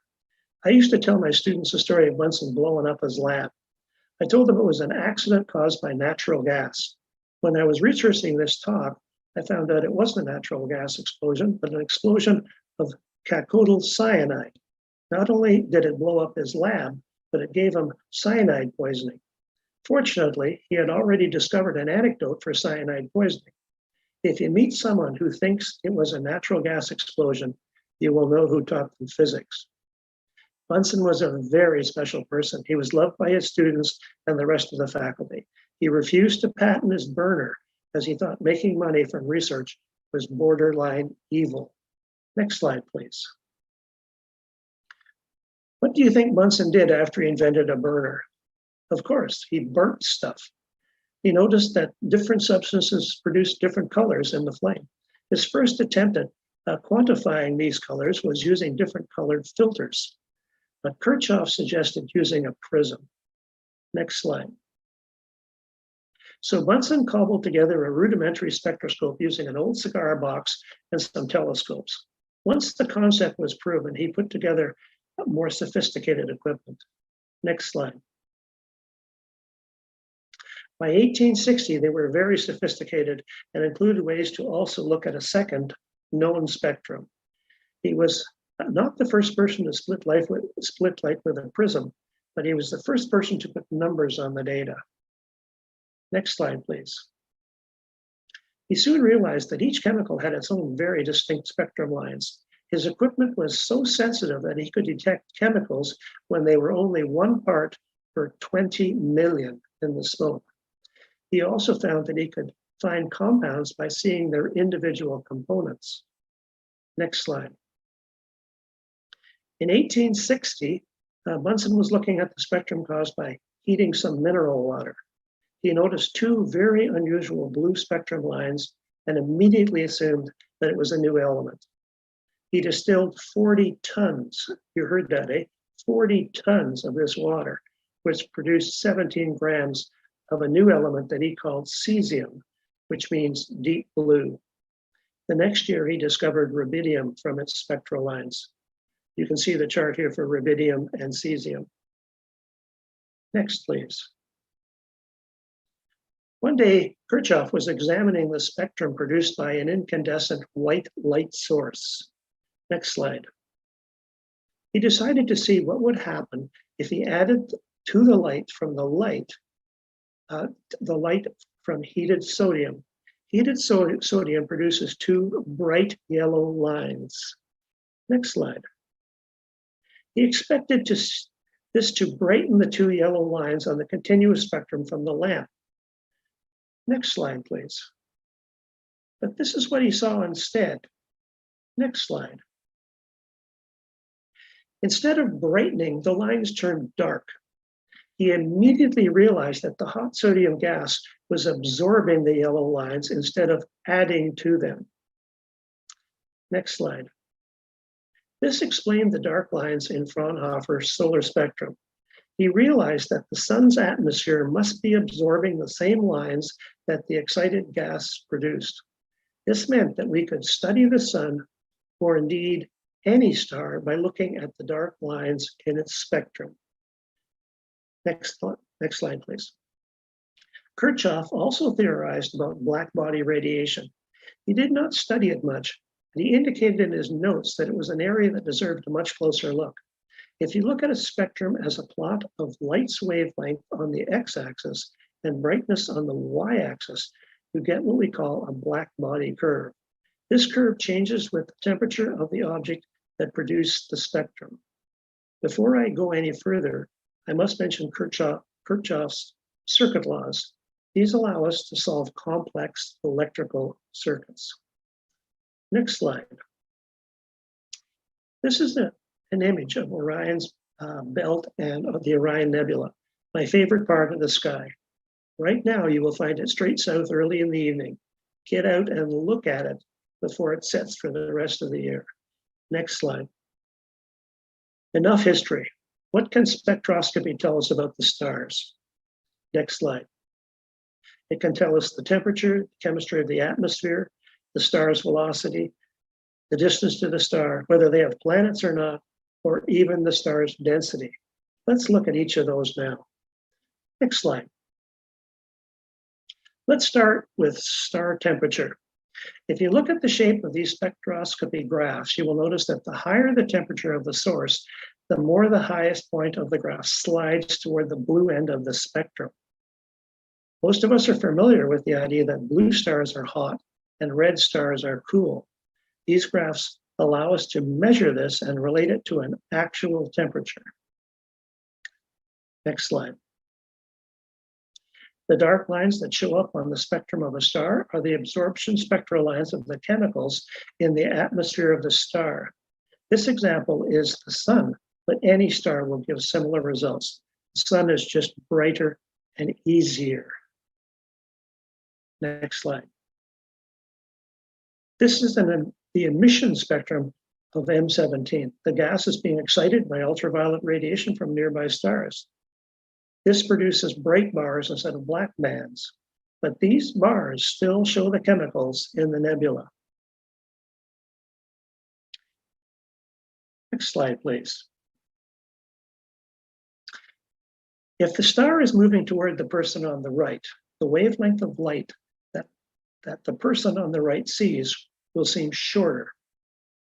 You can think of it as if the light is piling up in front of the star. When the wavelength of light gets shorter, it appears bluer. If you consider the person on the left, the star moving away from them, the wavelength of the light they see will appear longer. You can think of it as if the light is being stretched. When the wavelength of light gets longer, it appears redder. We call this the Doppler effect. Next slide, please. We experience the same thing when a vehicle is moving away from or toward us. When the vehicle is heading toward us, the sound has a higher pitch. If the vehicle is moving away from us, the sound has a lower pitch. Okay, so like this. And that's the sound of a car going by us. Next slide, please. How do we apply this to the stars and their spectrums? In the middle spectrum, the star is not moving, so the black absorption lines are in exactly the same place as if the source had been on Earth. When the star is moving away from us, the black lines will shift toward the red. We call this redshift. Conversely, if the star is moving toward us, the black absorption lines move toward the blue. We call this blue shifted. The amount they move can easily be measured. Once measured, it is an easy calculation to figure out their velocity relative to Earth. Next slide, please. Although it is interesting to know the velocity of stars relative to Earth, we are far more interested in what this tells us about the star. The space between us and objects outside our galaxy, the Milky Way, is expanding. The further away the object is, the more space between us and it. Since this space is expanding, these objects appear to be moving away from us. The more space there is, the faster the object seems to be moving away. Thus, the bigger the redshift, the further away the object is from Earth. Redshift is the main tool we have for measuring the distance to distant objects like galaxies. Next slide, please. But the redshift is also useful in measuring the speed of objects in our own galaxy. In this example, the star is in orbit around some heavier object, say a black hole. When the star is coming toward us in its orbit, it is blue shifted. And when it goes around the corner and is going away from us, it is red shifted. We can use the speeds derived from these spectral shifts to measure the speed of the star. And once we know that, we can calculate the mass of whatever the star is rotating around. Next slide, please. What if the star is just spinning on its axis? In this case, the edge coming towards us will be blue shifted, and the edge rotating away from us will be red shifted. Using this data, we can calculate the period of rotation of the star. The problem with this is that the difference in speeds is not very much, and how do you aim a telescope at separate sides of the star? What happens is that the diffraction line just gets a little wider. The added thickness of the line shows the velocities on each side of the star. Next image, please. How would the motion of a star change if it was being orbited by a planet? It turns out that the planet does not actually orbit the star, but the two of them rotate around a point between them. This point is usually inside the star. As the star wobbles, sometimes it is coming toward Earth and sometimes moving away. These differences in velocity will affect the redshift of the star. The period between changes from red to blue shifts and the size of these shifts allow us to calculate the orbit of the exoplanet and its mass. Interpreting the redshift changes becomes more complicated if there is more than one planet. These redshift changes are extremely small and difficult to detect. Using telescopes on satellite flying outside of Earth's atmosphere makes these measurements more precise, although the first ones were done on Earth. Next slide, please. This slide shows the motion of a star as it is wobbled by a planet. When I first read about this method, intuitively, I figured that if the star would be pulled toward us when the planet is on our side and pulled away from us when the planet is on the back side. But of course, this is not true. The largest motion in our line of sight is when the planet and star are the same distance from us, and the tangent of the orbit is aimed at us. So the star is either moving away or toward us. The stack of star spectrums on the right of this slide shows how the movement of the dark spectral lines as the star moves toward and away from us. Next slide, please. This slide shows how the density of a star affects the stellar spectrum. If the density is very high, as in a white dwarf, the spectral lines are wider and fuzzier. The intense pressure of the surface of the star spreads out the absorption lines. Next slide, please. The amount of information that we have about our universe is astonishing, and most of it comes from the study of spectroscopy. Have a clear night and a great day.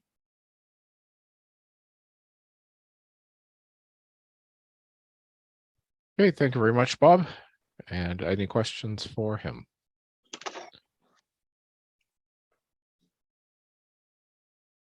Okay, if not, we are going to move on to the observations.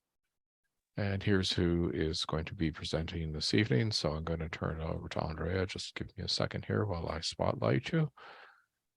There we go. Can you hear me okay? Sounds good. Oh, good.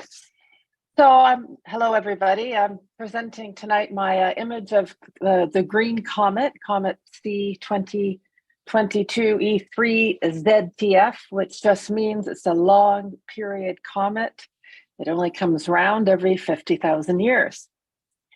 This image was shot January 31st, and I did a series of exposures. So I did 80 90-second exposures, and I stacked them. And this was really my first time trying to stack a comet image. And it's a lot trickier. Basically, it took me 5 days because the comet moves so quickly through the stars, and you're going to see that in an animation shortly. I ended up having to create starless images of the comet, and I stacked those separately from the registered star-aligned images. And then I did a comet subtraction process, which you can do in PixInsight. There's a special tool for that. Then I ended up recombining them together after matching them. So basically it took me 5 days, but I was quite pleased at how it turned out, because you can see the long blue ion tail, and you can see a little bit of yellow coming down as well. And that is the part of the comet which would change every day. So you may see a lot of images of the comet, and there's a slightly different angle as it approached the sun. Next image, please. And this is a video of how much the comet moved through the star field over 2 hours, and I hope it works. So I took 80 shots, and these are all 90-second exposures, because even at 90 seconds, the comet is almost moving. So as you can see, I guided on the stars and I registered on the stars. And I planned my comet at the bottom, and I just let it run for a couple of hours. And so that shows you just how much movement there is, and why taking a picture of a comet can be really tricky. But it was a very pretty comet, and I'm happy I got to see it. Next, please.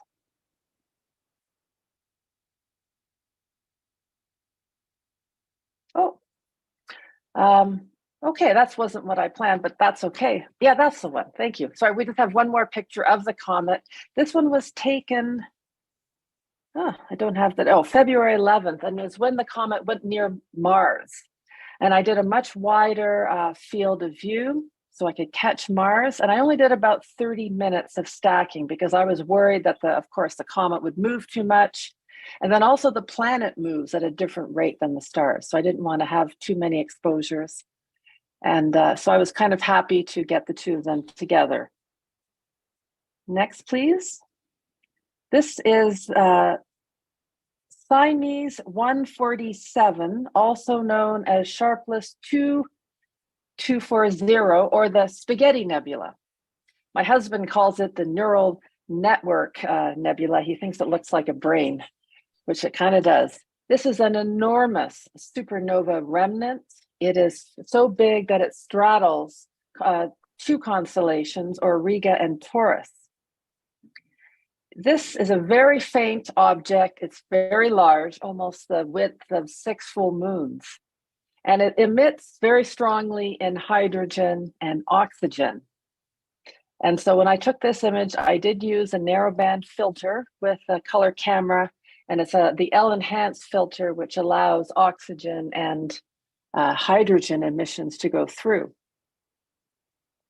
And about 6 or 7 hours of exposure over 2 nights to get this image.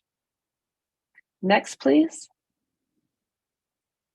This is a picture of the Tadpole Nebula, and lots of people enjoy taking pictures of the tadpoles. The tadpoles are obviously the really bright little globules in the center of this star-forming region.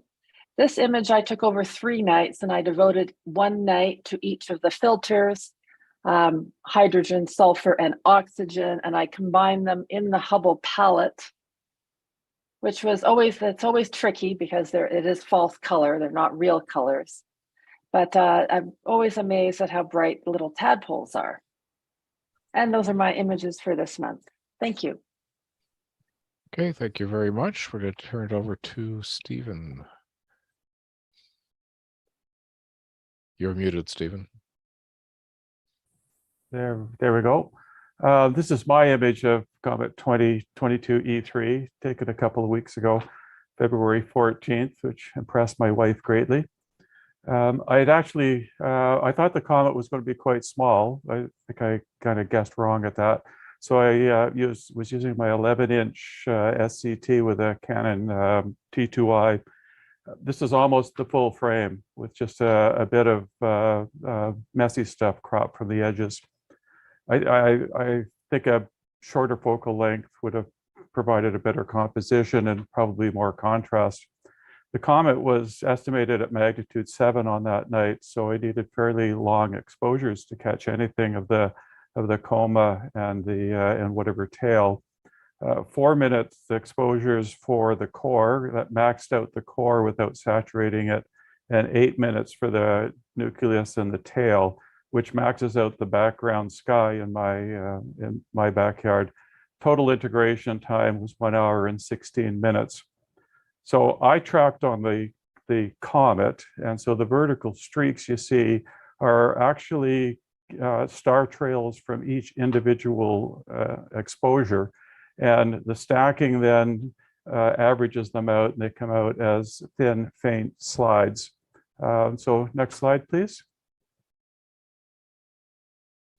So the JPL Horizon system had reported the rate at plus 66 arc seconds per minute and minus 48 in declination.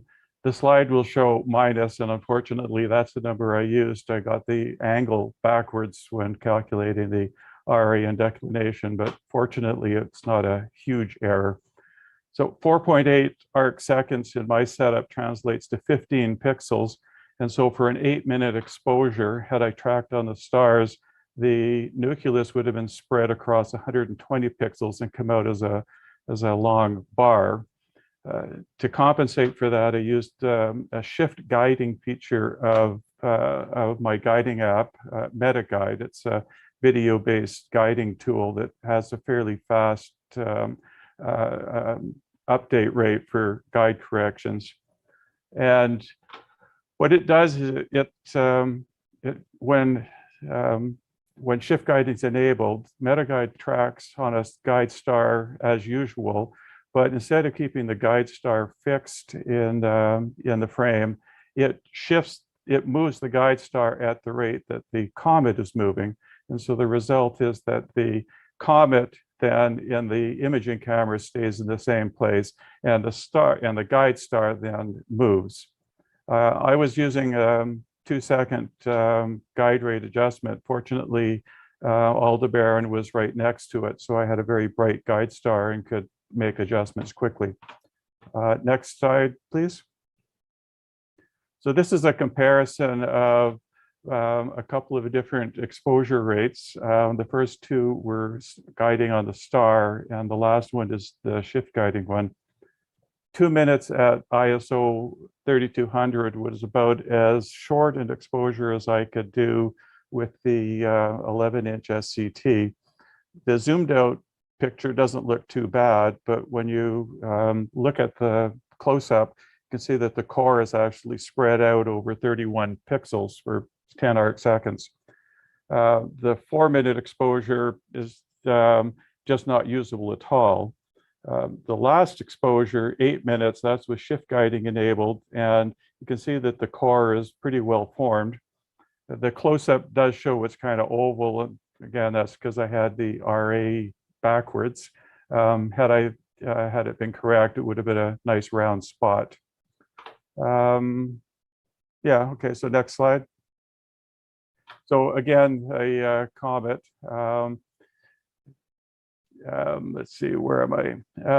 Yeah, I don't really like the fuzzy lines. It's, you know, as Andrea's showed, you can remove stars when you have point-like stars and shorter exposures. I don't know if this can be done by star trails, but at least you know, with a f10 scope and long exposures, I did manage to get a good picture of the core. That's it, Dave. Okay, thank you very much, Stephen. I'm going to turn it over to Richard. So here we go. Okay, good evening. So this is the beginner challenge for the month, the Sol Nebula. And for me, it turned out to be quite challenging. This is a picture I took at FLO on the 11th of February with my Canon mirrorless camera attached to the telescope.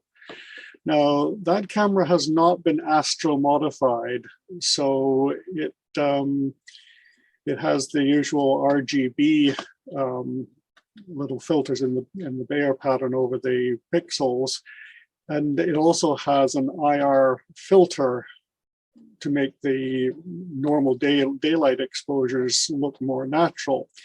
But that also means that it's not very sensitive to the deep red light, especially the hydrogen alpha light that we've been hearing about in other presentations tonight. So this nebula, if you look at it in other people's pictures, it usually comes out pretty red.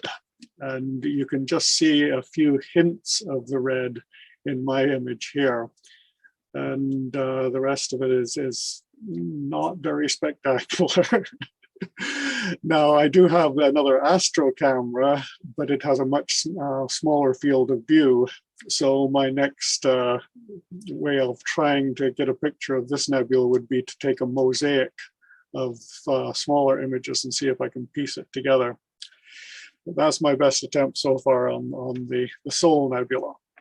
Next one, please. The same night, February 11th, I thought, oh, well, I'm trying for difficult nebulas. I'll try for the Witch Head Nebula, which is down just to the left of Rigel in Orion. Usually this is regarded as being a very challenging object, but because it's not red, it's a blue dusty reflection nebula, my M100 camera picked it up quite easily. This is a 5-minute exposure, just a single picture. I didn't do any stacking on this at all because I really didn't believe that I would capture it at first. But just with a bit of post-processing to bring out the faint parts of it, it worked quite nicely. So I think my next challenge here is just to take a lot more 5-minute pictures and see if I can stack it up and get a bit more of the detail. But I was quite happy to see that I could capture that one. Next one, please. Now, here's something just from my own backyard here in Ottawa. I've also been trying some longer exposures. I finally got the guide scope for my new HEM 27 mount. So I'm trying longer exposures with guiding, and this one turned out quite nicely. This is with my Astro camera, so it's a fairly small nebula.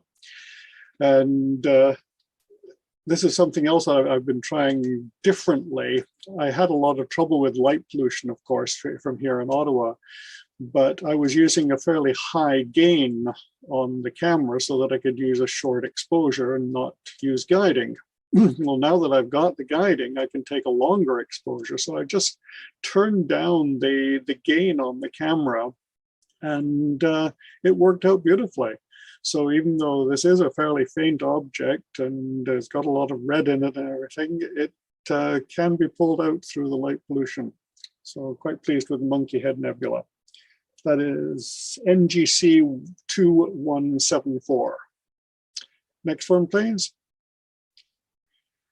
On the other hand, there are some other objects that are even fainter and more challenging. This is the Christmas tree cluster, which again, you'll often see with a lot of red nebulosity around it. And this is a set of 5-minute exposures, 22 3-minute exposures, 22 3-minute exposures. And it picked up a lot of the blue nebula around the Christmas tree cluster itself, but the red nebulosity is not coming through well at all. You can just see a hint of it towards the lower right-hand corner, the part that's known as the cone nebula. It's a dark part in the nebula with red shading on either side of it. And I can just barely make out that little bit. So I think this one will require darker skies, longer exposures, and many more of them. That's all for me this month. Thank you, Richard. I'm going to turn it over to Oscar. Hey, good evening, everyone. So I've got two, I guess, images to present tonight. First one here is the Triangulum galaxy, or Messier 33. So Messier 33 is a spiral galaxy. In Triangulum, it's the smallest spiral in our local group, and it's about 3.2 million light years away from us.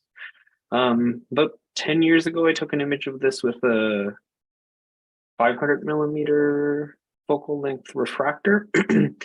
This time around, I took it with my 11-inch Celestron Edge HD at what is it, 1900 millimeter focal length or so at f7.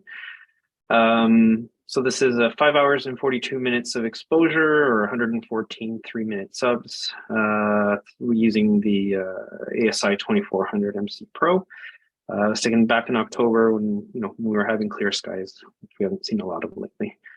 So I'm going to take it because I took it with such a long focal length, I actually got a lot of fine detail in the object. So we're going to do a quick little tour of some interesting objects in the galaxy. So next slide, please. I'm going to take a look at NGC 604, which is an emission nebula in the Triangulum galaxy. Can you hit it one more time there, Chris? So I was able to tease out quite a little bit of detail in an emission nebula in an entirely different galaxy, 3 million light years away, which I thought was pretty cool. Thanks to the long focal length of the scope. So this would be similar to any of the large age alpha regions in our galaxy. Next one, please. We'll zoom back out here. We'll slide on over to another quadrant of the galaxy there, and we'll look at 3 objects there, which are NGC 588, 592, and 595. Go ahead, Chris.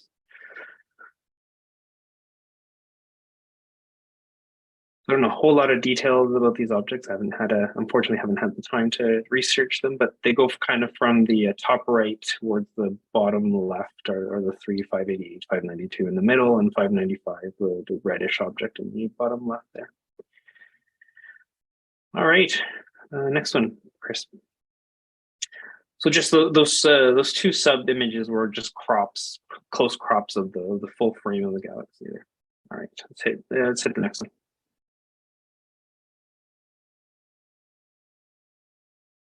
So my next image here is NGC 2359 or Thor's helmet. This one's a little closer to home, only 12,000 light years away. It sits in the constellation Canis Major. And then the central star, which you can kind of see kind of in the middle of the image, is a Wolf-Rayet star, WR7. Extremely hot star, and it's thought to be in pre-supernova stage. The nebula itself is similar in nature to the Bubble Nebula in Cygnus. But it's thought that some interactions with a surrounding molecular cloud have kind of given it a very complex shape. So all kind of the striations that you see, that what would be the wings, I guess, of Thor's helmet and the areas below are a result of the gas interacting with the surrounding molecular cloud. So this image I took October 29th and 30th, 2022, and then February 12th and 17th of this year. I was also using the 11-inch Edge HD, same camera, the 2400 MC Pro, 5 hours and 39 minutes of exposure, so 180 second exposures with the ASI 2400 MC Pro. And that's it for me this month. Thank you. Okay, thank you, Oscar. Turn it over to Jim Thompson. Good evening. Is my audio all right? Yeah, it's good. Okay, good.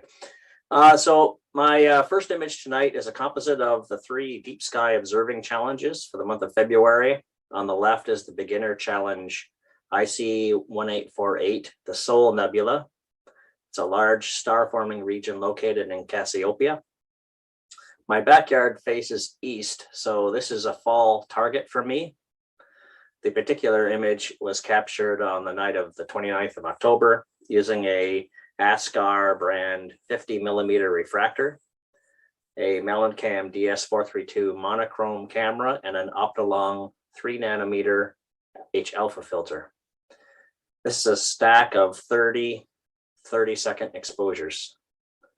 The middle image is of the intermediate challenge object Able 21, the Medusa Nebula, a very old planetary nebula in Gemini, making it very large and faint. The image was captured from my backyard on January 15th using a 10-inch Ritchie-Chrétien scope reduced to f6.5, an ASI 533 MC Pro color camera, and an Optolong L Ultimate filter. The image is a stack of 18 40-second exposures. The final image on the right is the advanced challenge object, IC443, the Jellyfish Nebula, also captured on January 15th.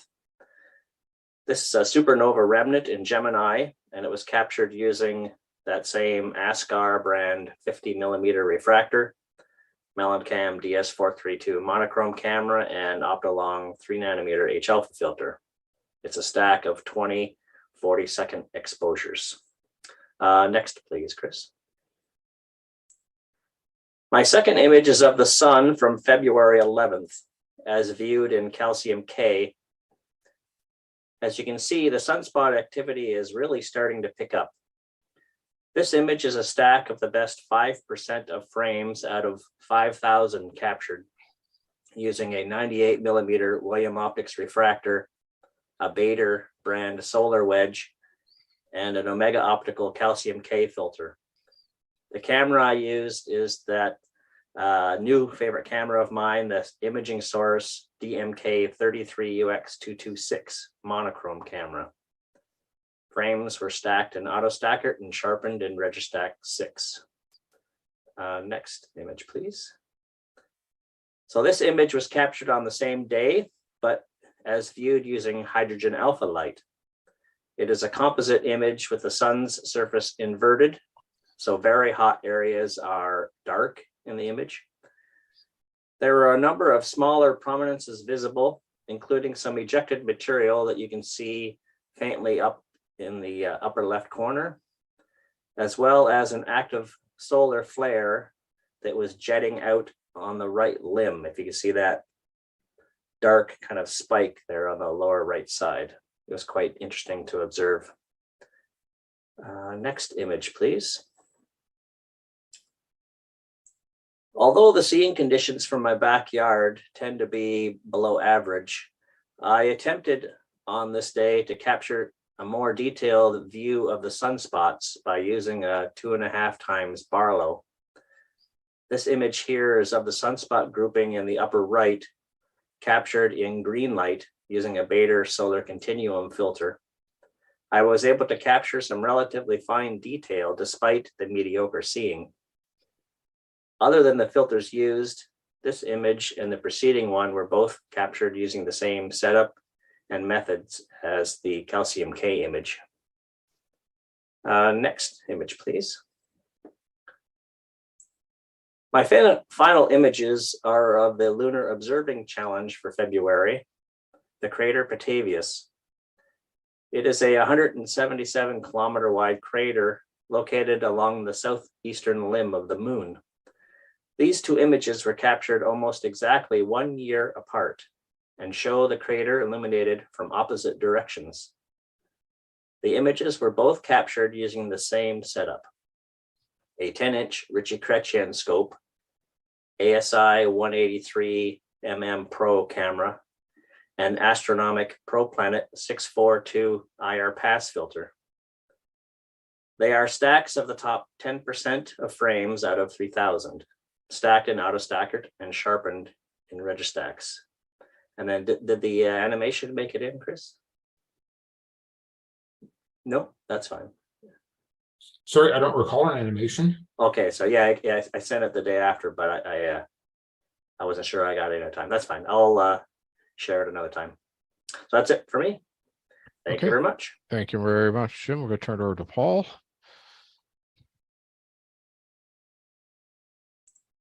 Thank you. I'm just going to stop the video to keep my audio streaming wonderfully, hopefully. My audio good? Yep. Super. Okay. Well, hang on a second here. There we go. Good evening, everyone. Well, we had finally got a few better nights for observing the last month compared to earlier in the winter, albeit most of them have been on the chilly side. Last month, I showed you this image of Comet ZTF taken on January 26th. I wanted to show this to you again so you can see just how much this comet changed its shape and orientation virtually from night to night. Notice the orientation of the slender ion tail streaking down to the lower left from the coma. The dust tail is in the same orientation, but it's broader and shorter and more diffuse. Then upwards towards the 2 o'clock position is the remnant of the comet's antitail. The antitail consists of larger dust particles which are less affected by the sun's radiation pressure and tend to remain roughly in the comet's orbital plane. When the Earth crossed that plane 4 days before I took this image, the antitail was opposite, pretty much exactly opposite the ion and dust tails, and it was quite sharp, like a spike. As the Earth continued its motion, our view angle with respect to that plane changed, and the antitail started to become broader and more diffuse and at a different angle, and eventually fading. So this is 13 days later, and you can see how those angles have changed. Oh, sorry. Did you advance the slide, Chris? I'm a bit sluggish on my video here. Okay, great, perfect. Yeah, that's 13 days after the first image, and you can see how the angles have changed. Here you can see the ion tail clearly aside from the dust tail, and the antitail is no longer visible. The bright star to the left of the coma is Hazele in Auriga. The comet has also moved into a much richer region of background stars closer to the Milky Way than the previous view.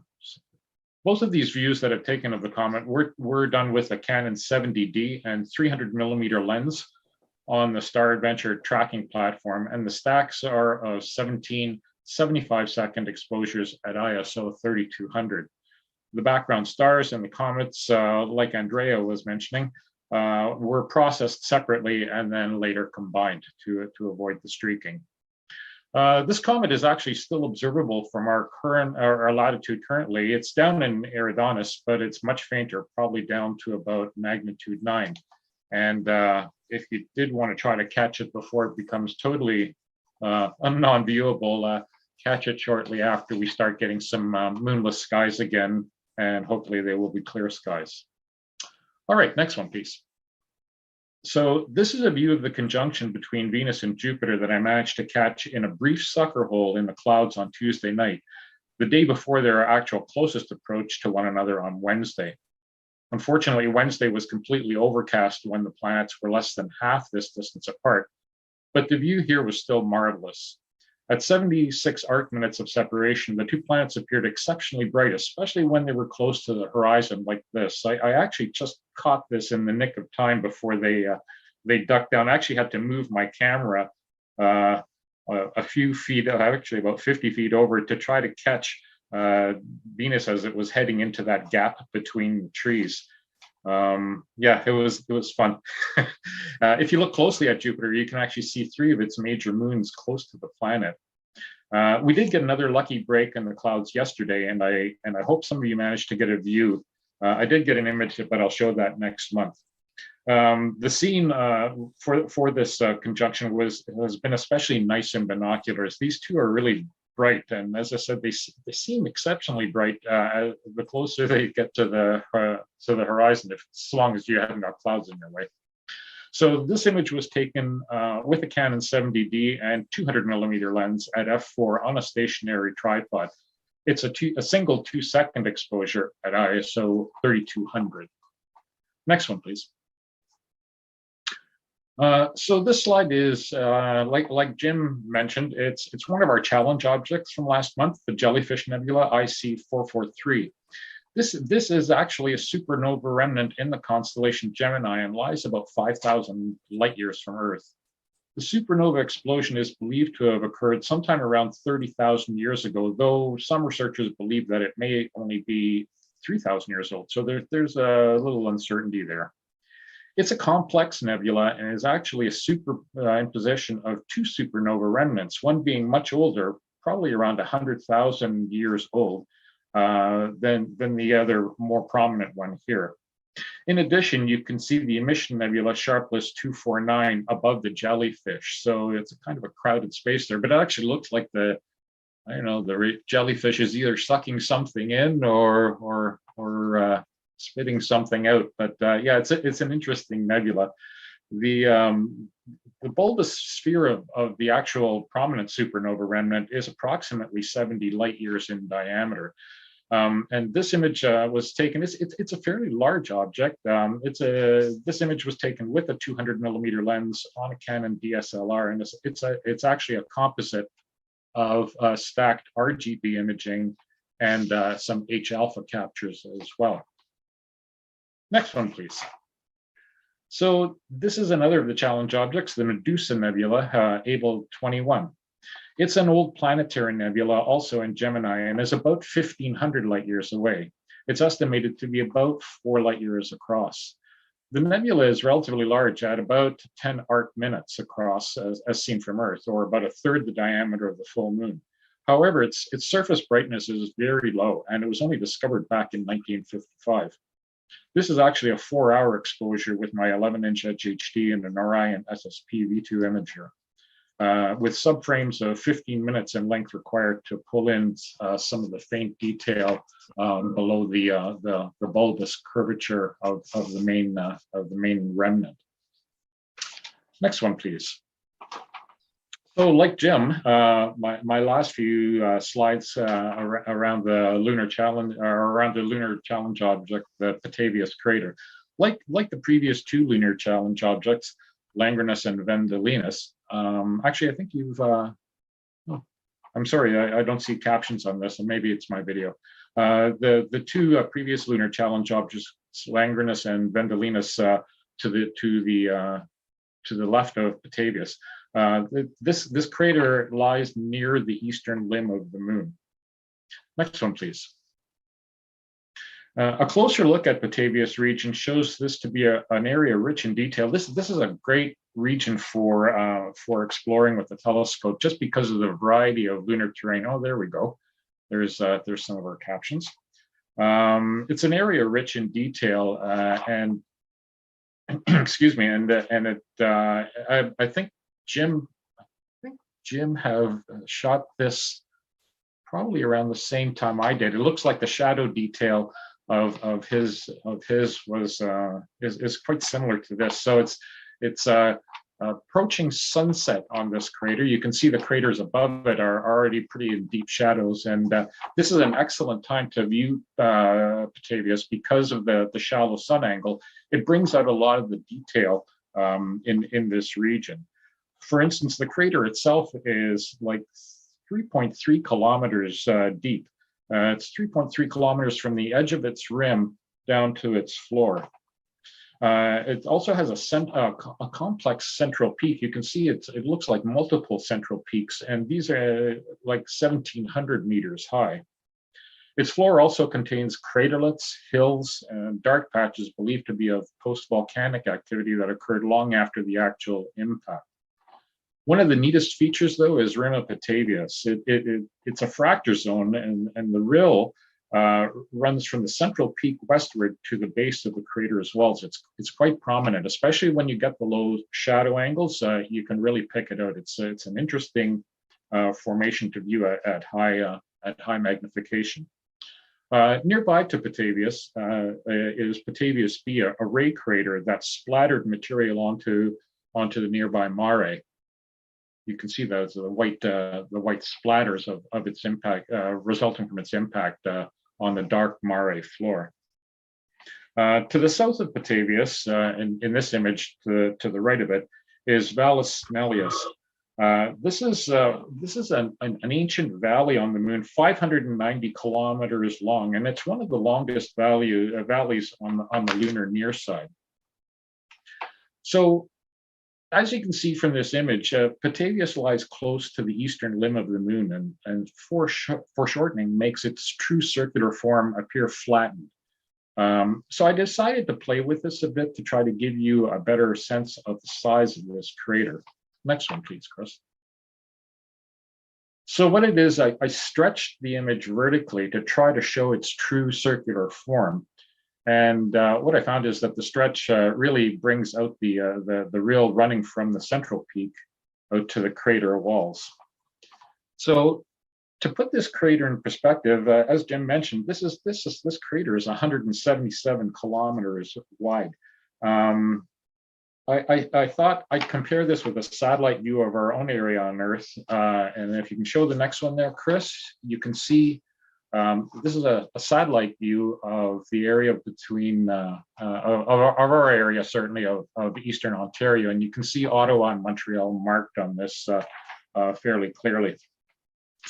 So if we superimpose Batavius on this, Chris, show the next one.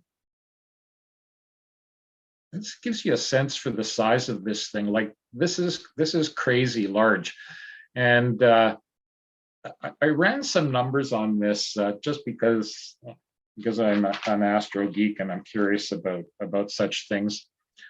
So the largest nuclear device ever detonated by man was back in the Soviet Union era in the 1960s, and it's called the Tsar Bomba, or the King of Bombs, and it had a yield of 57 megatons. And if that was a surface explosion, it would have probably created a crater, 3 or 4 kilometers across.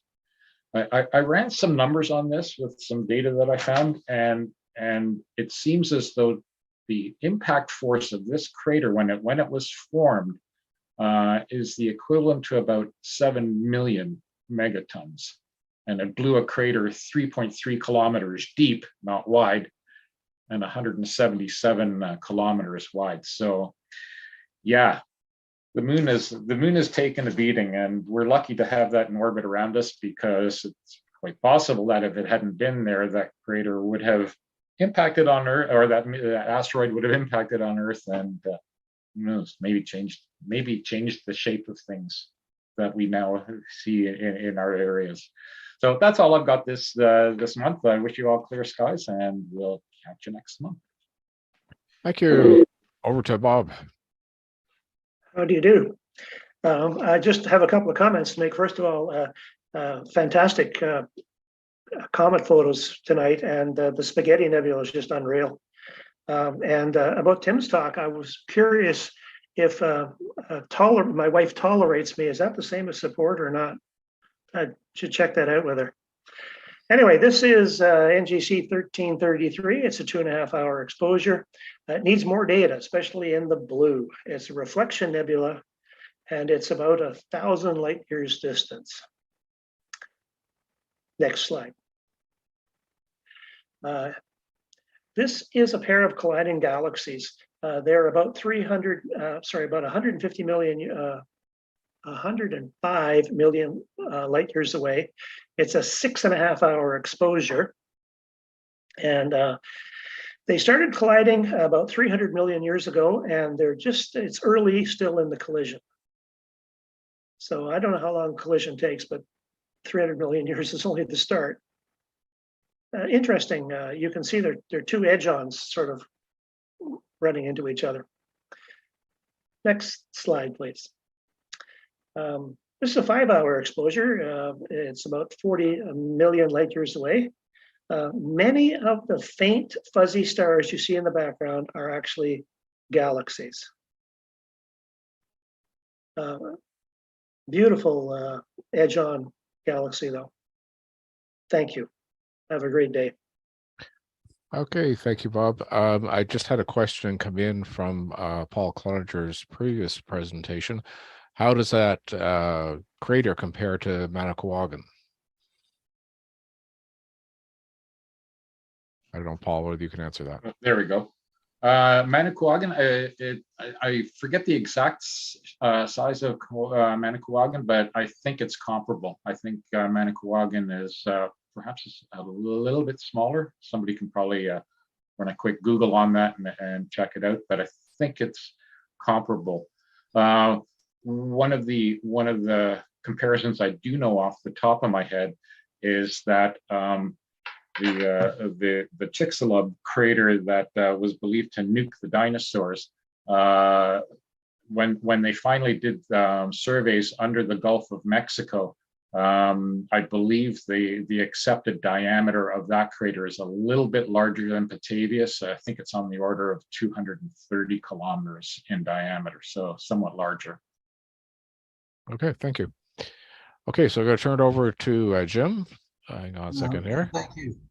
Hi, everybody. I've been experimenting with a variety of image processing tools, and at the same time, for practice, going through some of my old unprocessed images from a few years back. So this one was taken off my balcony here in Ottawa in 2019 using the William Optics 81 millimeter refractor and the Malencamp Skyraider camera. I believe I also used the UHC filter, which I normally use when pointing to galaxies here in the city. So this is M33, a spiral galaxy, approximately 2.7 light years from Earth, the third largest member of our local group of galaxies behind Andromeda and the Milky Way galaxy, with an apparent magnitude of 5.7 under a very dark sky. And with 20/20 vision, reportedly you should spot it. Anyway, after about 2.5 minutes of live stacking, this is what M33 looked like on my laptop screen. The spiral arms are visible but faint. There are visible but faint color patterns of red and blue speckling the spiral arms, which reveal signs of ionized hydrogen and rapid starbirth. But this snapshot of M33 looks embedded in the background. The figure ground distinction could be better. So to make this galaxy pop, so to speak, I made some post-processing modifications to the image to highlight more of what the data reveals about its distinctive detail. I also wanted to accentuate the luminance of the galaxy against the uniformly darker background. So there definitely are some a subjective element in how one accomplishes this. But this is how I proceeded. Next one, please. So briefly, these are some of the steps I took with the processing tools I had. I stretched the histogram to bring out the details of the spiral arms, while lowering the black point to darken the background. I also used the white balance tool to reduce the overall redness of the image and background that you saw previously. I lowered the saturation.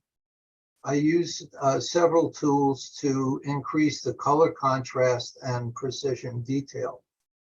I slightly sharpened the image and reduced the noise. And all of these controls that I've just mentioned are found in popular processing software tools such as Topaz Studio, Cyril, Raw Therapy, and others. Chris, can you go back to the first image, please? Thank you. So there's really a lot more information in this raw image that is not so visually apparent at first. Chris, can you go forward again, please? As you can see, the spiral arms extend wider, and there's more of a distinction between the figure and ground. The background and the detail of the arms and core show up a lot better. All in all, I'm really pleased with the transformation of this image, and I'm very happy that we have options these days in astrophotography. Thank you. Thank you very much, Jim. So here are the observing challenges from last month, and we saw a number of these images on the screen, and some of these were shared with us. Let's see what our challenges are for this month. So our Deep Sky Challenge for Beginners, Messier 97, the Owl Nebula. All these will be in Astronotes, so I'm just going to quickly go through these. Our Intermediate Challenge is NGC 2146, a spiral galaxy.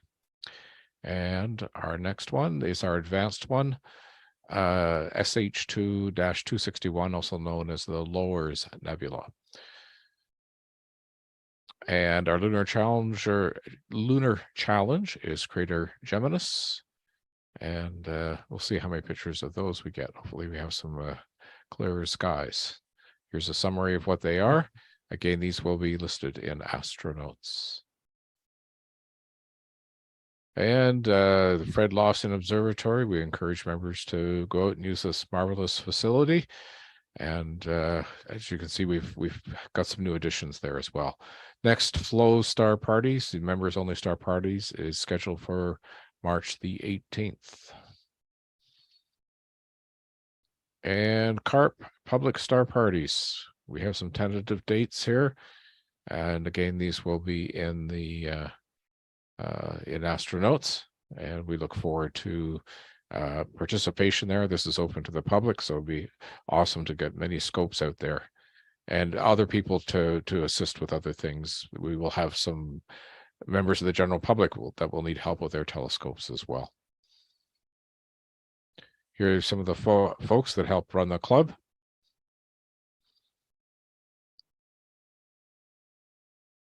And thank you, our audience. I think we had in the high 60s, Chris. No, at one point we were 77, so we 77, probably had okay. about 85 different unique people. Okay, super. Okay. So any comments, ideas, please send them to meetingchair@ottawa.rasc.ca. I'm hoping that Mick is going to be on the mend and he will rejoin us in a little bit. He's taking a break right now. And I'm covering for him. So our next meeting, videos will be presented, will be available on our website. and astronauts will be sent out to full membership as well. I should caution here that with Mick not feeling well, things are a bit slow getting onto the website. So we still have only the January images there, but we can cross our fingers that he'll be better enough soon to add February and now the March images. Yeah. So our next meeting is on the second Friday. The first Friday in April is Good Friday. So we're not going to be meeting on that long weekend. So second Friday, April the 14th, that's another week for clear skies, another week for additional observations. I will be sending you out a notice asking you to submit your observations, and we need them about a week ahead so Chris has time to pull them together. So thank you for coming out tonight, clear skies, and we'll see you mid-April. Have a good evening.